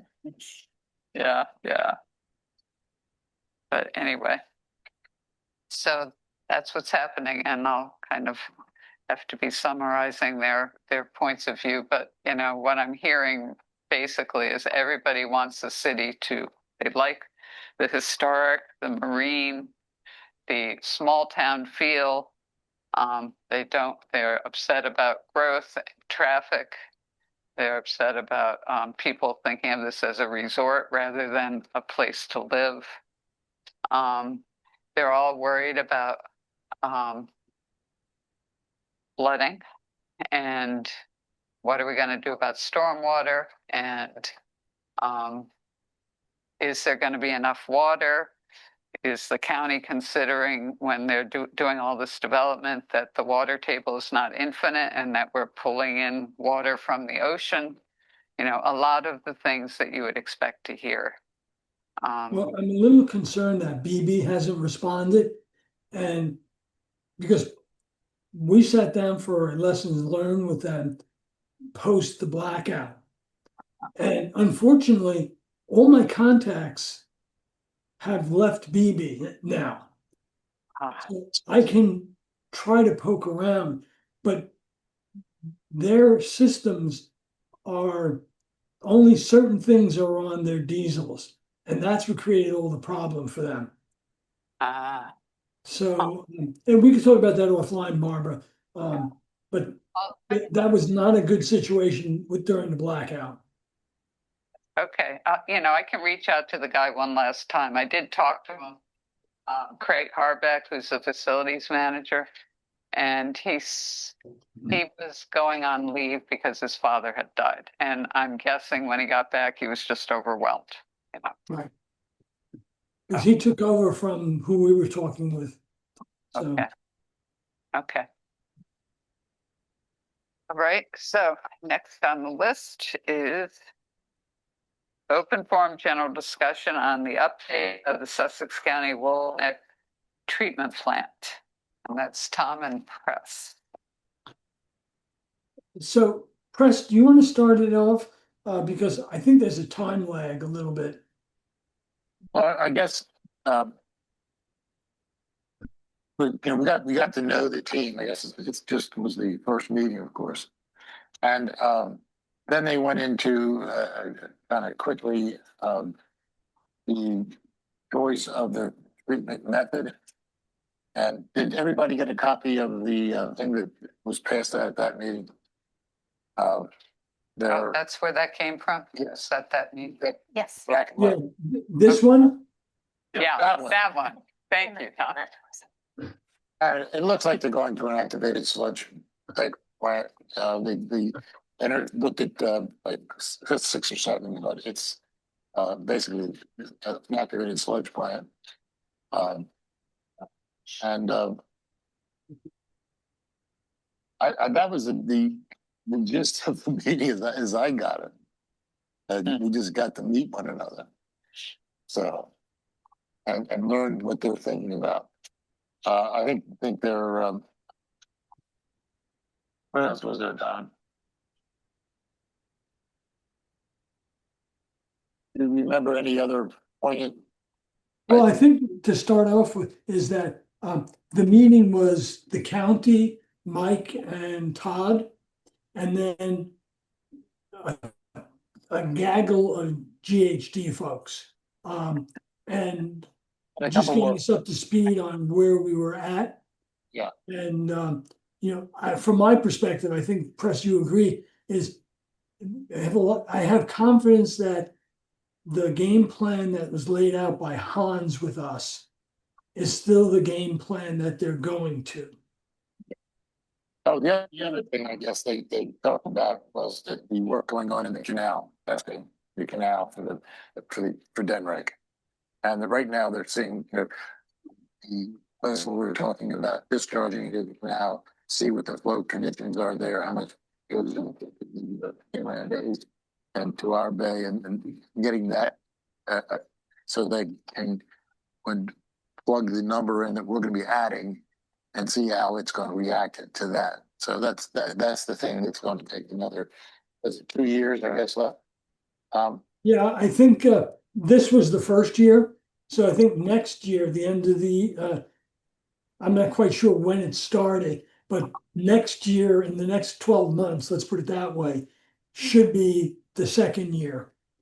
And that's when we should be able to finalize design details and something more for us to look at. Yeah, that's going to help decide what the discharge criteria are. And where the discharge piping is. I don't know. I think that's what they're looking at. They have a place that they're thinking about. I mean, they're not. I think would only switch to here, back to here. Right. If that caused a problem out there. Yeah. But I Yeah, guess so they're looking at various options, but we will have a say. At least Press and I will have a view into that. Whether it's through the marsh that's there already, constructed wetlands, or discharge back to us. Mm-hmm. And this flow data should give them more data on how much is flowing towards Indian River and how much is flowing towards the Delaware Bay. But that's all still up in the air. There's a big mystery in these numbers on this little chart, though. Yeah. Why are, well, they're not trying to change MSA, that's what they've got to handle. They're not going to be adjusting anything on that, I don't think. Which chart? The discharge criteria. Or just present discharge. says the nutrient loads and contaminants in our stuff are substantially less. Right. In most cases than. Yeah, that's because we have a membrane system and that's state of the art. No, but this not necessary if you're going to flow through a marsh. Because That's- all the nitrogen and phosphorus is food for the buggies. We're talking We're influence. talking about info. Influence. Oh, inflow, I'm sorry. I think just people are cleaner in Lewes. Yeah. Well, I don't wash your feet off with. With sand. Yeah. There's something to know there. I don't know what it is. Yeah, it is There's some interesting. kind of. We're not only low, but they're high. They're high end of the scale. We're low below. Interesting. Yeah. Yeah, because I mean, the bullet on the bottom that says Lewes influent is less strong. Less strong. Like That's clean. because, once again, we got a membrane system and, it's new drinking water quality. I was happy to see there's a Lewes workshop in their flow chart. Yes. Of course, we have no idea when that will be, but. No. But because right now, there isn't much to share because we have more questions than answers. Yeah. All right. Is there any other questions on this for Press and I?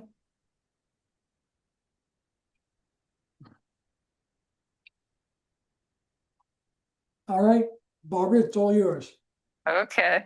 Next is the Open forum, general discussion on the update for the automated metering infrastructure, AMI project. And this is Sharon. Okay, so we were asked to come back and kind of give you guys an update on where we stand on the project. So it's not any decision point today, just the update. And gonna do that. So we've been looking at AMI ever since I've been here. So at least 5 years. So we're not at the starting line. We're actually in the bidding process right now. So we're getting ready to move forward. In a couple months ago, you guys, we went through the proposal from PSE, that is the Power System Engineering. They are the firm that's helping us go through this bidding process and the evaluation of the bids we're going to receive. It's important to note that with DMEC, we are one of 9, and out of those 9, most of those communities have already moved to an AMI system. Clayton, they're in the middle of getting ready to sign their contract. Other than that, the only other community is Dover that does not have AMI.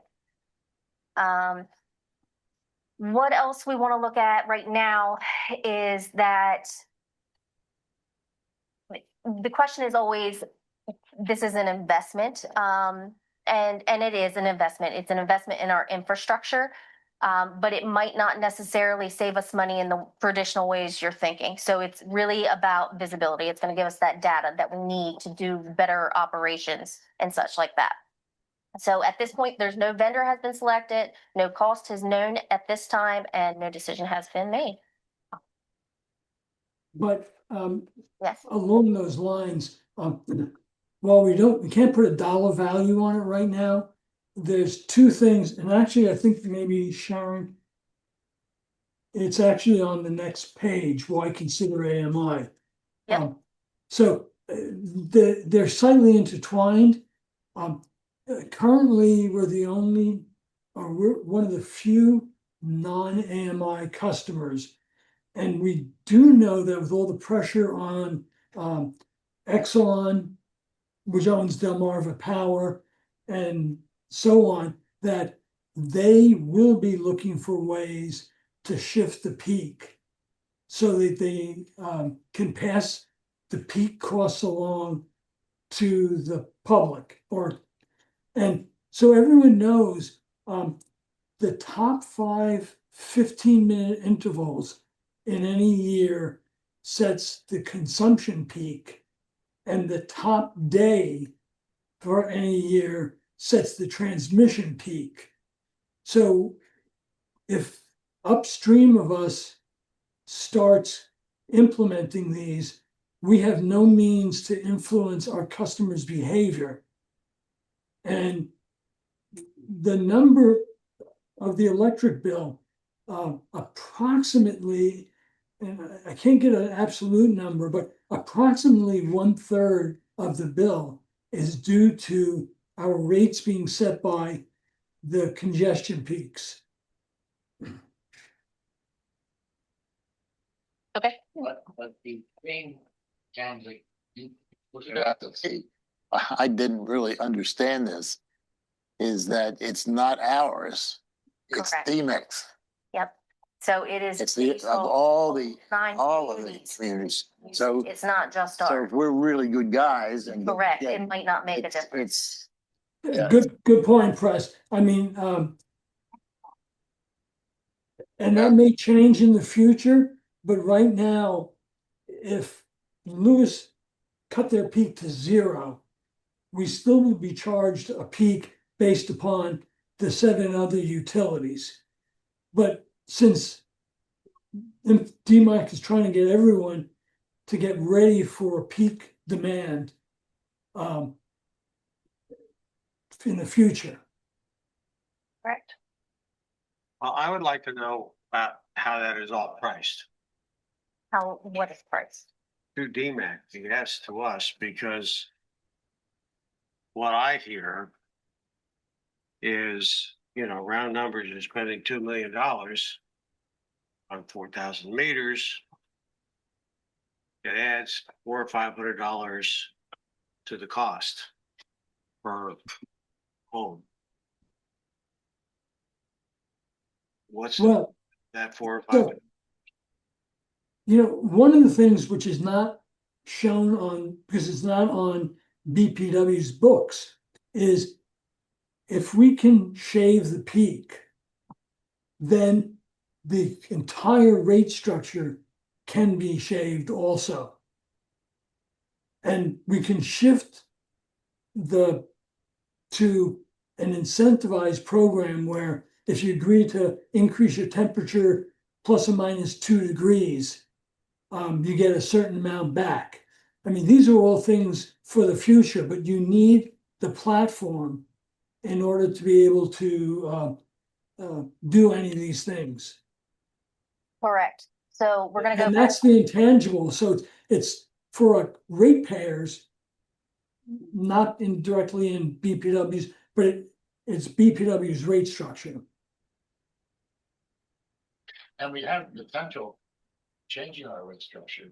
We do. Going to commercial rate structure. We do. We always have that option. But AMI is not going to automatically change that rate structure. It's going to be a separate decision. Once we get AMI implemented, we'll have to collect the data that we're seeing and then kind of go from there to see, hey, can we adjust our rate structure to do that? And that would press on the user. It would. Should say, because he is going to save. Yeah. Correct. But that. Yep. Press on. Customer participation is a big factor in something like that. But there is. Actually, do that. Sure there is. A rate structure. Commercial costs, we can cut that down and can rate down. Sure. Conservative. Yeah, sure there is. But in a town where half the homes are unoccupied, a fair amount of the time, you know, it's But they tend to be occupied during the hottest months of the year. Yeah. well, you know, the worst day they had in the past was Christmas.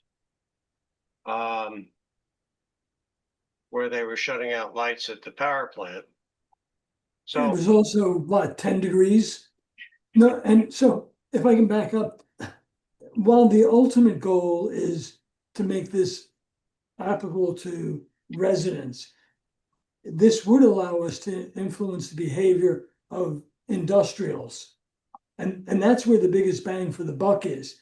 That's how PJM prevented a blackout or brownouts during the heat wave, is they have certain customers that they, within, you know, they can send them notice and they have to reduce their power in exchange for a lower rate the rest of the year.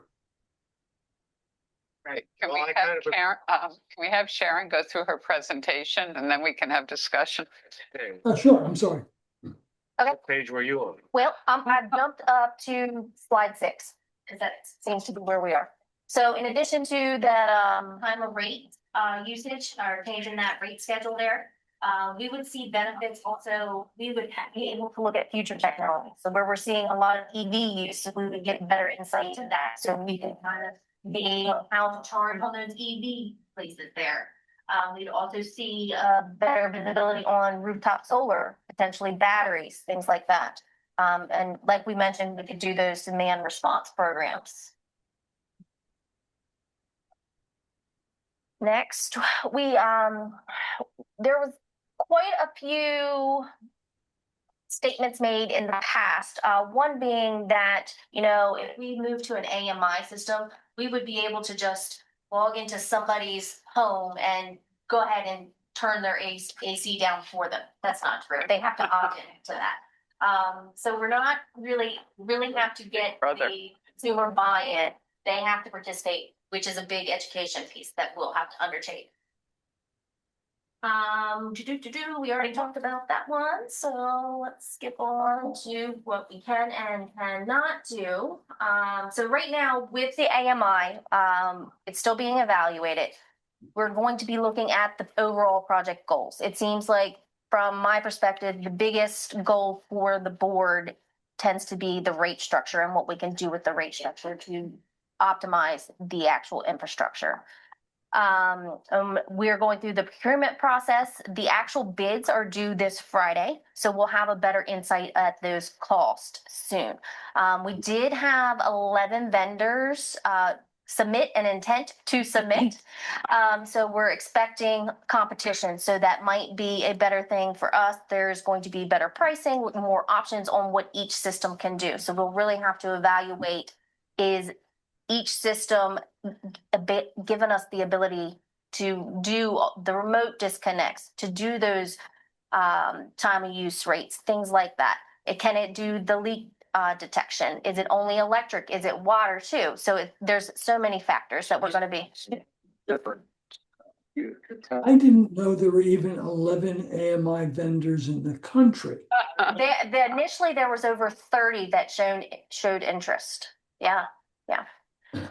Because the last APPA summit, I think some of these companies may not be for real, which is why they dropped out. Gotcha. Do we know? You know, I think if it's a close deal, close bid. Mm-hmm. And many of our DMAC partners. Yes. But they're on so that we can. So I can tell you, hold on, I have that in my notes. So Newark has Honeywell. Yep. Clayton is going to be going through AMP. And Smyrna has a version of AMP. It's not a full system. They just did a partial system. Then Newark, Middletown, Milford, and Seaford all also go through AMP. So the only one that did not is Newcastle. I'm sorry, went through it. Newark is the only one that did not go through AMP and the DMEC. However, I think the majority of them were solely focused on electric. So the question is going to be, do we want to focus on the water as well at the same time? How's that? They offering both? Mm-hmm, they are. Yep. They're providing options. You can. It is going to be a very detailed bid. Like I said, they're due in on Friday. From there, I have a meeting set, myself and Josh, with the consultant company to kind of create a short list. We're going to go through them. When I tell you that they are very thorough, we have a spreadsheet to kind of check off all of their components, and there is over 1,130 line items that we will be looking at. Yeah.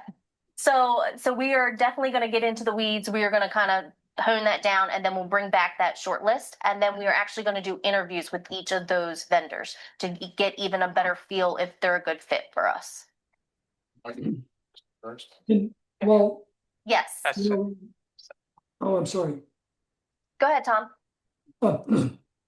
And while water up until now has been a critical, I mean, you're blessed to get people to not turn the irrigation on. Once we get the 1 million gallon tank, we'll have 1.3 million in the air. The driver for that kind of goes away, but it would be nice if the meter could be read remotely like we do through AMI. Correct. For the water side, I think the real benefit is going to be early detection for leaks for the homeowners. Instead of, waiting till they see that leak, they have an instant notice. Hey, there's a change in that usage, potential leak. We would also be able to detect pressure. So maybe they have an issue in that aspect. Again, we depend on the customer calling in to report a problem. Same goes for electric. We don't know that there's an outage unless somebody calls and says, hey, I have no lights. Again, it's going to be faster response times. We're going to be able to get everybody back on the systems. Yeah, and if the leak is buried underneath snow, you're not going to know about it unless the bill comes in. Correct. So we're going to provide them, they don't have to pay additional fees for their. Nope. Some people, I know a lot of people that have things on their water lines. Mm-hmm. Yep. So that would be included. Providing that. If that's an option that we choose to go with. Like I said, there's going to be multiple options. Give them an option. You can. Get this higher. Yep. Yep. Yeah, we're not, you want that option, which we think is good, Correct. but was, yeah. So there were also a few questions that a few of you board members had for me. So I'm just gonna highlight a couple of them. Whoops, I skipped there.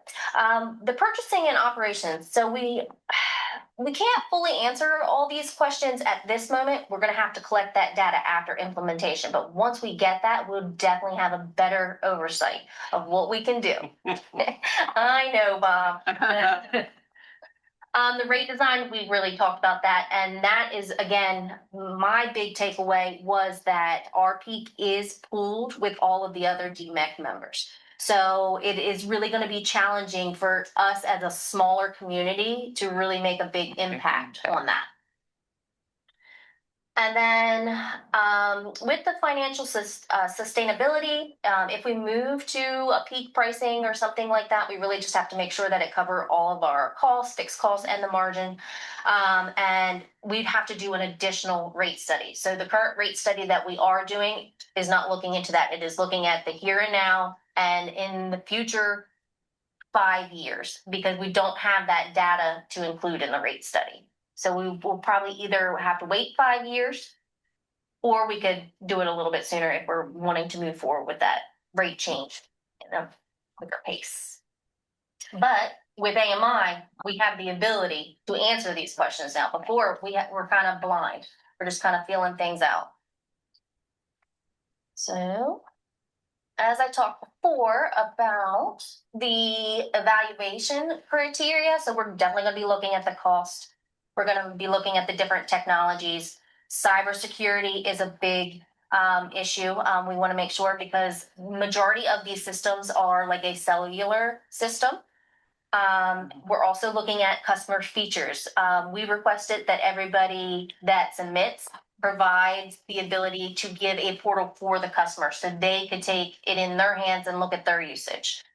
And then we're also looking at how it's going to fit into our existing system, how we bill, how we operate, and then overall the long-term value. So what is the cost of the initial infrastructure? What is the ongoing communication costs? There's fees associated with those communications. Is there vendor support?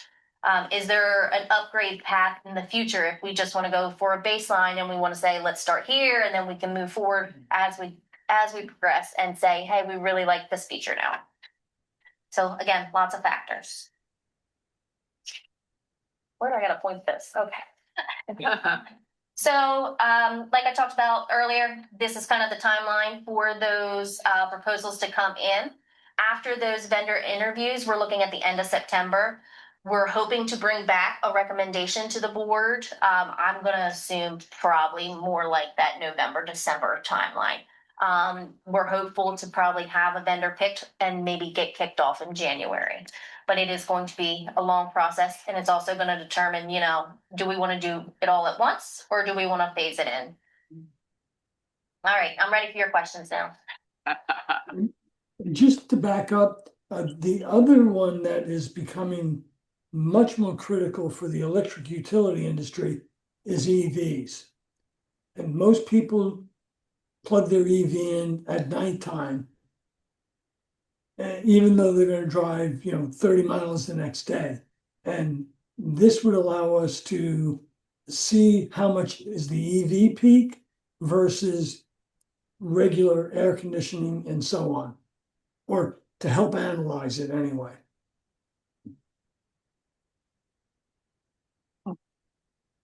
Yep. Anything else? Yeah. My name, Tom first. No, I don't have anything. So if you can turn the picture back to the board. I'm tired of looking myself in stereo. One is bad enough. Two is ungodly. The problem with this is if you actually get your average customer to reduce their power usage,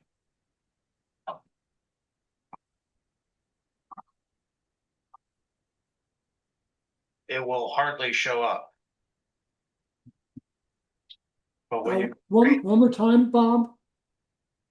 it will hardly show up in our operating station. Let's say that the average person's bill is $146, which it is.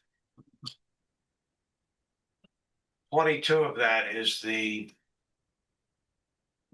ready to serve. We spend this money, what goes up is the ready to serve. But if Mr. and Mrs. Average reduce their purchase, and our rate is set on kilowatts, megawatts that we sell them, what it compresses is our operating expenses, which is 40% of the total kilowatts. Therefore, you either have to raise the average kilowatt, or you have to really hammer somebody who uses any of that peak electricity and work it out in a city where half of the houses are not occupied throughout the year, really punishes that peak rate. And or it just raises the ready to serve rate substantially. The money you're spending, unless you can identify some of those pieces, like I'm going to be able to do this and it'll cost less, or I'm going to be able to do that and it costs less. It all lands in that ready to serve category. We can also charge a demand, Yeah, you can have a demand charge. which AMI will pinpoint. But Sharon just said it's going to be 5 years before we get there. So you could have one, or you could say we're going to do 2 years of data and have an update on the rate to take advantage of it. But then you got to do that and take advantage of it. And And I would say demand charges are much easier to implement versus time of use. Different rates, variable rates throughout the day. demand charges as in Like Mike and Molly megawatt big users is one way to set a rate. Yeah, so like if someone's coming home, plugging in their EV, starting their washer and dryer, starting their dishwasher, turning on all their lights, turning down their temperature, all at the same time, we're gonna charge them. So that's a time of use charge. That's gonna be a demand charge specifically to them. Maybe my words aren't right. So the time of use charge is a variable rate throughout the day. We know that we have a lot of usage this time of day. Everyone's gonna get that charge. Demand charge is specific to that customer on their specific reading in 15-minute intervals. And Bob, I think what you're assuming is that we're gonna put in a capital project and net it out over the electric rates. And we don't do that for sewer or water pipes. So To your point, Tom, the project does have an allocation already in the capital budget. And it was accounted for when we did the last rate study, and we've already increased it. So that's already accounted for in the current rates. So, That but it's not like you're trading off a peak versus a general. You're paying back the utility, but we're capitalizing on it. Well, I sort of think what we have here is, I realize I don't quite have the votes today, but what you're sort of doing is saying, we're going to do this. And I'm saying, why? So No, I don't think that's what we're saying, Bob. We're saying that we're going to go through the quoting process, the evaluation process, and the evaluation team may come back and say, it's not worth the money. Or they can come back and say, it's worth the money because of these reasons. I mean, we're not voting on installing AMI today. I'm understanding that. I'd like to finish my sentence. Oh, sorry. There's a lag. I'm sorry. I'm sorry. I'm asking why. What are you can set a rate as Kim suggests, set an overall demand rate, but somehow this ends up in money. And money that our customers pay. I'm asking to make that sensible. I agree. Once we get those figures and we see what comes back at us, I think we can look at that then. I am less excited about it after hearing that our own reduction at peak times will not really influence the charges our customers receive. That kind of bummed me out. Well, and we could be free riders like the people who don't get vaccines. Yeah, right. Right.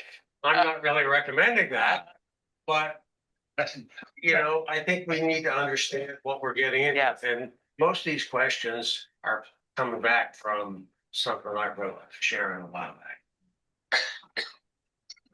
So let's. I have just one more question. Is there something the sewer plant, the hospital, SPI, the water production could do to offset peak? So, I don't need an answer. I think SBI would probably be the easiest one. I would say yes. But again, that would be a decision. And if we put in like a demand charge, that would be their choice. Do they want to pay the higher rate or do they want to kind of curb their usage? So Or maybe we could just call them up and say, hey, we go can. home at 4 o'clock. Now, that industrial customer already pays a demand charge. Yeah. Well, Yeah, it's not that easy for them to shut down and restart the process. But like with the heat wave we had this summer, we knew about it long in advance.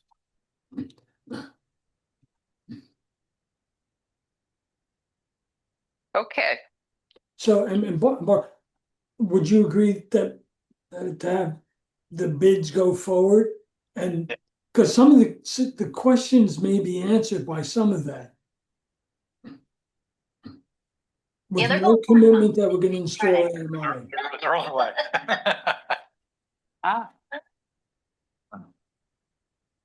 Okay. Moving on to new business. Number 11, open forum, general discussion on a resolution accepting the utilities for Donovan Smith Mobile Home Park. One is for action, and Robin and Mike. Well, as we are finally at the point that we can move to hopefully accept the utilities out at the Donovan Smith Mobile Home Park. We got a letter from GMB saying all the items have been satisfied. All the requirements have been met. So at this point, just like to get a motion to do the resolution to accept the utilities. And I think you would do two motions as usual, title only and the resolution itself. But before you get to just and the easements are cleared. Correct. The easements have been confirmed. Yep. Yeah. So I just wanted the board to make sure. All right, go ahead. Okay, do I have a motion to read the resolution by title only? Do you know what number? So moved. Second. Number 5. All in favor? Aye. Aye. Aye. Madam President, members of the board, resolution number 26-005, question mark to be confirmed. That's fine. A resolution of the Board of Directors of the Board of Public Works for the City of Lewes accepting the utility improvements for Donovan Smith Mobile Home Park. Madam Acting President, resolution number 26-005 has been read by title only and placed before the board for its consideration and adoption. Do I have a motion to approve? So moved. Second. All in favor? Aye. Aye. Okay, long time coming. Thank goodness we're there. Yeah, thank you, Robin. Thank you, Mike Yeah. and Sharon. This certainly has been a long time coming, so. Okay, next one. Item 12. Open forum general discussion on the approval of the Q1 financial report notes. Kim, I turn it over to you. Okay, in your packet, you have the table of contents, and then it goes into the pages of the actual framework that you guys received for the quarterly update. If you flip to page 2, the BPW cash flow summary 1, there should be a number at the bottom of the page.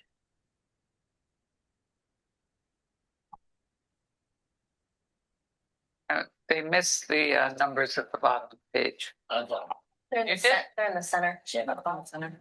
Oh, Right on your phone. Real tiny. On the phone. oh, okay. I strategically My placed that mistake. there. My mistake. So if you look at lines 20 and 25, we are projected to have less cash than budgeted, less increase of cash flow than budgeted. That is coming from less usage in all utilities. That's going to be seen in lines 1 through 5. This was discussed in the finance committee meeting, and we actually want to work with the city to see if there's any difference in rental usage, to see if that might be playing into that. Also, lines 6 through 10, we are expected to have less capital investments than we originally planned. And that also is reflected in lines 11 through 15, which means we're going to take out less debt. So those kind of offset each other. Also, just a note from the framework, there was a formula issue in stormwater. So that is fixed now, but that does result in a negative cash change.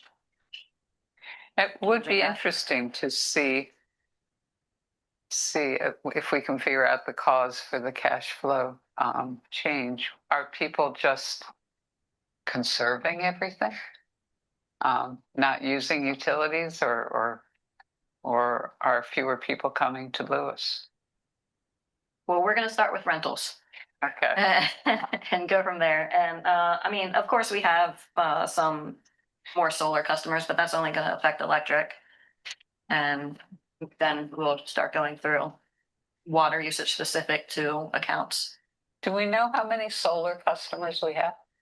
180. 180.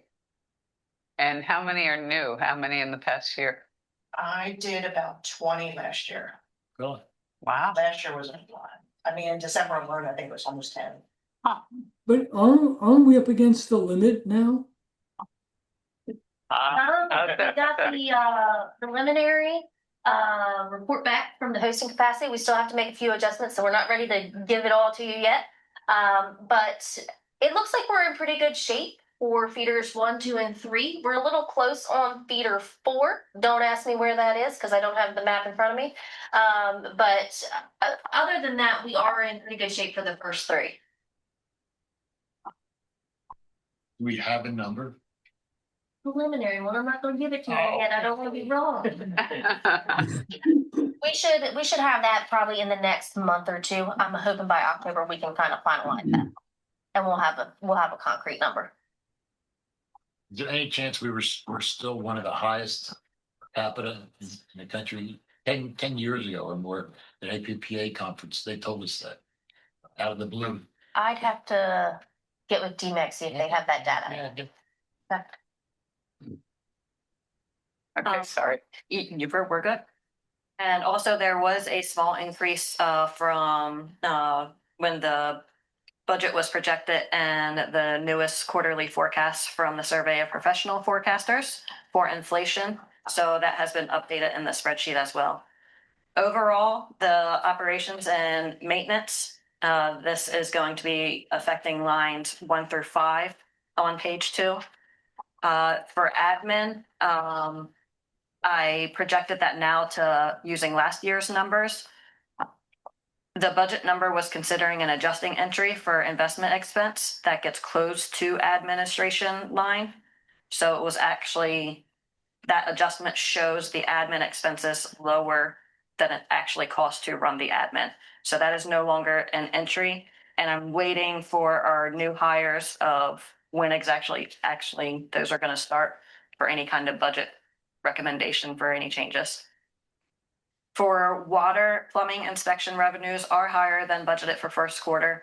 Again, I'm not doing any budget adjustments yet. This is still just first quarter, but these are the trends that I'm seeing.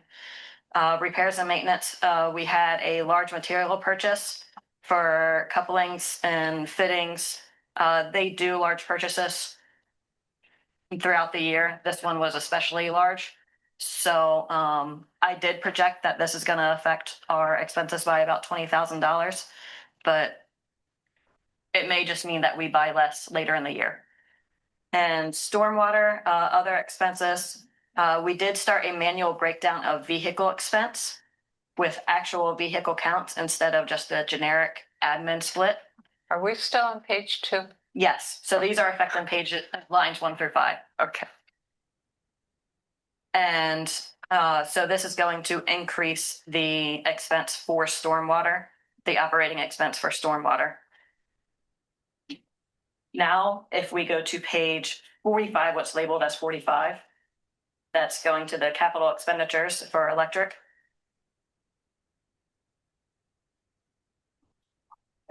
Line 9, Bay Breeze undergrounding, that is less likely to happen this year. We're still waiting on the drawings from the state for Kings Highway. If they delay too much longer, we're obviously not going to be able to get a design and have that done before the end of this fiscal year. Lines 14 and 15, there were small adjustments to the vehicle and real trailer. Those are actual prices now. And line 16 for miscellaneous, I budgeted $125,000 for a wire puller. It was $122,000, so I reduced that line by $3,000 for projections. For water, so page 46 is what we're starting on. Line 4, the transite pipe estimate decreased to about 1.5 million. It was about $130,000 decrease from what was originally budgeted. Lines. Hey, can I ask? Did we see much transite? This first time I remember seeing transite. I think this is, if I recall, this is probably the only piece of transite pipe we got left. Really? Yeah. Yeah. Yeah. Yes. Robin, will you put that in writing? I thought you did. Line 6 and 18, Pilot Point lead service decreased about $25,000 from what it was originally in the budget. And then lines 6 and 7 and 18, 19. Pilot Point and lead service line were originally placed under grant money. This is actually going to be an SRF loan with hopeful principal forgiveness. This is supposed to be on the September WEAC agenda. So after that meeting, we will have a definite of whether it will be forgiveness, correct? Correct. Yeah. Yep. Forgiveness or that. Yeah. I have questions about the lead service lines. Are the residents aware?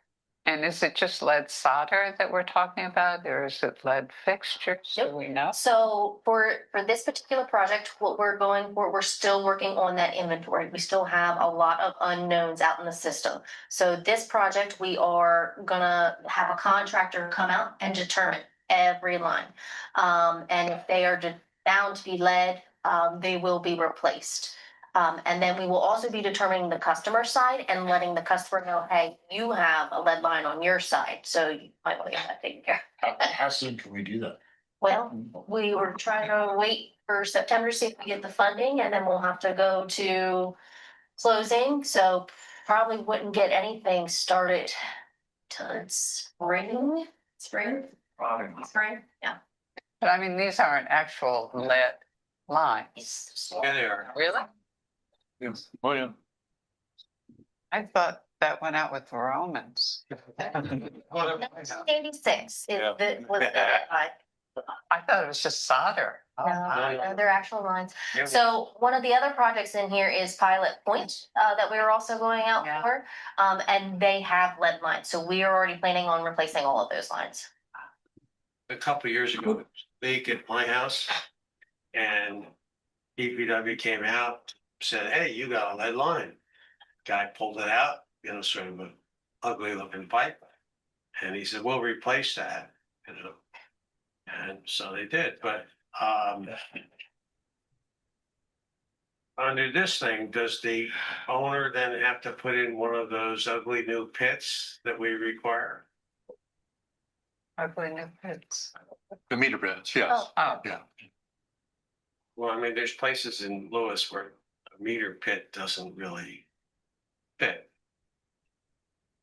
Yes, there's gonna be areas that, when you talk like even on Second Street or some of the, like there on Front Street, there's areas. But overall, I mean, the idea is to get the meter pits out of the houses and get them close to, so they're accessible for the staff. So this goes back to the AMI question then. Are the meters that are still inboard of the house going to be readable by the AMI? They're gonna be changed out, Tom. Yeah. But y'all need to come to my house and have a tour. We need to talk. Are you gonna provide beverages? But I also might provide if you walk out and look at her garden, I might provide a hysterical woman to describe it.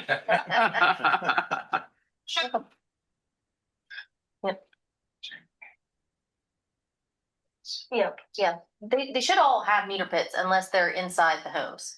Yeah. But if they're inside the home, then they're gonna come out. I will provide beverages. Okay. But isn't some of these lead goosenecks? And That's not probably necessarily lead lines? Yeah, that's probably the majority. So we will be Yeah. those as well. Yeah, I just didn't want the public or anyone to walk away from this, that we have lots of lead piping. We have lead goosenecks where Part it of that attaches. proper rule is we also have to identify those fittings as well. So not just like we have to identify the fitting. Yeah, I just don't want to scare the public to thinking that. All right, line 40 for vehicles, the vac truck purchase is complete, so that was updated on that line. We still need to get a new dump truck and field truck, which the water department is working on quotes. How Line old was the other? Do we have two fairly recent? Dump trucks? No. Back trucks, no.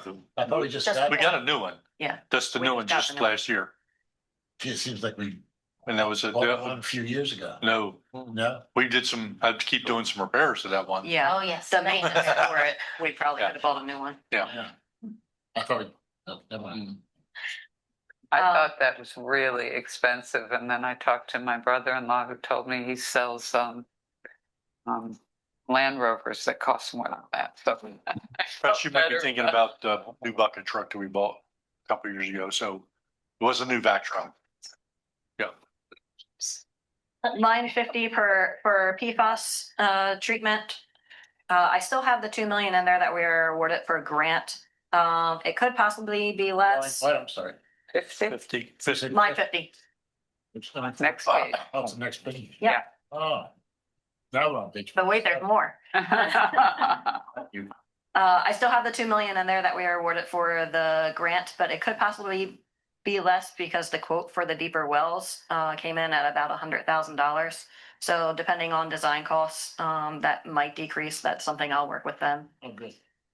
Line 52, the water tower SCADA system was not included in the project scope, so that added $27,000 to that line. And line 53, the well houses, they were much less expensive than we budgeted. We thought they might have to do some crazy work in there, but great. So the mini splits are in, it's insulated. The guys have to wear a jacket. Yeah. And then if we go to wastewater, that is on page 48. Line 24 for Alaska Avenue. as you guys know that while we are relining, there are some issues, and so now we're replacing the whole line. We're looking to get reimbursement for that project scope. So once we have final results on that, this will be updated accordingly. Line 35 is the vehicles that we went over already. Line 37 for manhole lighting is Cedar Street, so that's actual numbers. And line 53, the water reuse pump, I took that out of there with our water usage dropping, had that sharp drop after they fixed the sprayers. Yeah. I think that's an unnecessary cost at this point. And along with that, the wastewater treatment plant is no longer going to pursue the recycled water because it's much too expensive given the new water usage. Right. And then finally on page 50 for stormwater, line 3, I projected that to move to the next year for Marina Drive lining, as we still have to camera the lines, and we're waiting for the city to confirm that they're moving forward. But of course, right after I did that, the city said, hey, we're ready to move forward.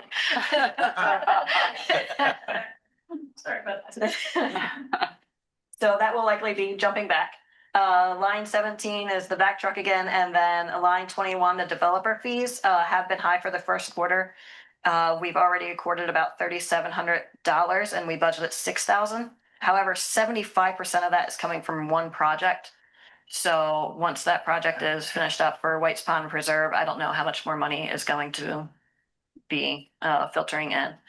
And again, this is just updates for projections. I'm not looking for any formal budget adjustments. Just giving you an idea of our outlook as of quarter 1. Because we did agree that we'd do this every quarter. Right, correct. Yeah. Okay. Next item is open forum general discussion on the approval of the 25-26 fiscal year audit.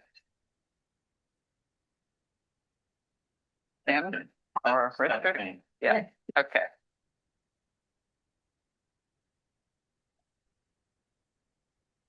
The Finance Committee met in person Monday, August 24th. Audit executives from Zelenkowski Axelrod LLC for their presentation of the final audit draft consisting of 2 reports. BPW financial statements, March 31st, 2006 and 2025. 2026. 2026, yeah. And the single audit report year ended March 31st, 26.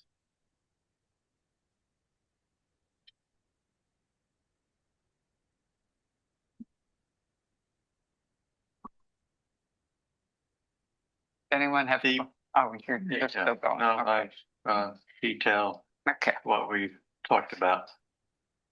The independent auditor's report was the highest clear opinion of a satisfactory audit.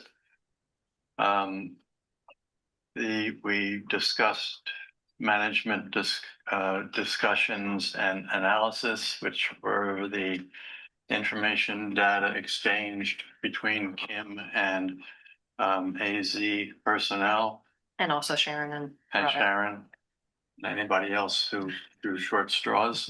The basic financial statements, 1 on net position, 2 revenues, expenses, and changes in net position, 3 cash flows, 4 statements of fiduciary net position, pension trust fund, 5 statements of changes in fiduciary net position, pension trust fund. There were 19 notes of financial statements. There were required supplementary information, schedule of changes in the net position asset and related ratios, schedule of pension employee contributions, schedule of pension investment returns. Supplementary information included the schedule of revenues, expenses, and changes in net position for each of our 4 utilities. Also, there was a schedule of capital assets and by department. And a portion of government auditing standards that verified accordance with auditing standards by the government. The single audit report year ended March 31 was an independent report required for compliance for each major federal program.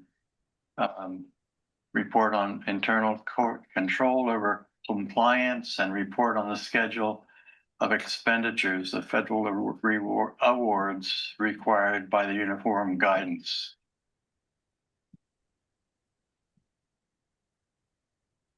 ZA executives were clear, unhurried, and engaged with the committee members who asked serious and detailed questions on a wide range of depth, scope, and process. Presentation and discussions lasted more than an hour, and the auditors reiterated their openness to respond to any other questions that might come to mind. With little need for further discussions, the Financial Committee voted unanimously to recommend to the board that the draft audits just reviewed be accepted. That's my story. A great story, and there can be discussion, but I'll make a motion to accept the independent auditors' reports as presented and the audit for 2026. Second. So, Do we want to have discussion? well, I just say that I learned a lot. I think we all did. In the having to come and explain, and I think other members of the finance committee do too. I have to say, I decided to attend the meeting because my financial acumen is pretty low. And I had read the notes and read the report, and I really appreciated the questions that the finance committee asked of the auditors. And it was so much nicer having them make the presentation in person than up on the screen. And, it gave me confidence in the report. So any other questions, comments? Okay. Ordinarily, I guess we don't vote on approval until the next meeting, but we could, right? You have the option. So you already have the motion. We have the motion, Yeah. yeah. So we need to vote on it, right? Or maybe So, we'll wait till next time. no, well, Well, you have the motion, so either you Yes. can vote yes or no and Right. then come back, so but Right. you have to vote. all in favor? Aye. Aye. All right. We can take that off next month's agenda. Hats off to you. Yes. Yeah, Good, good work. yes. Okay. Next item is board or staff requests for agenda items. Do we have any? And remember, up until, Yeah, up Thompson. until 7 days before to get your questions to Robin and Sharon. Yes. Okay. Next is call to the public. No, call to the press. I have to say, I looked in the Cape Gazette Tuesday, and they didn't mention our meeting, this meeting. No. And that's not the first time it's happened. They frequently forget to notice our meeting. When you do notice it, it just doesn't say anything. That explains why not. I'll contact the Cape Gazette because I have seen it in some prior gazettes. Yeah, I thought it usually Was it in Thursday or Fridays maybe of last week? I don't think so, but it could have been. All right, I'll double check on that and I'll contact the Cape Gazette. Okay. Do I have a motion? Do you want to go to adjourn? executive session? Do we You want have- to go to executive? I've sent some minutes. Oh, okay. Okay. Okay, then do I have a motion that we go into executive session? So no. Second. All in favor? Aye. Why? Okay.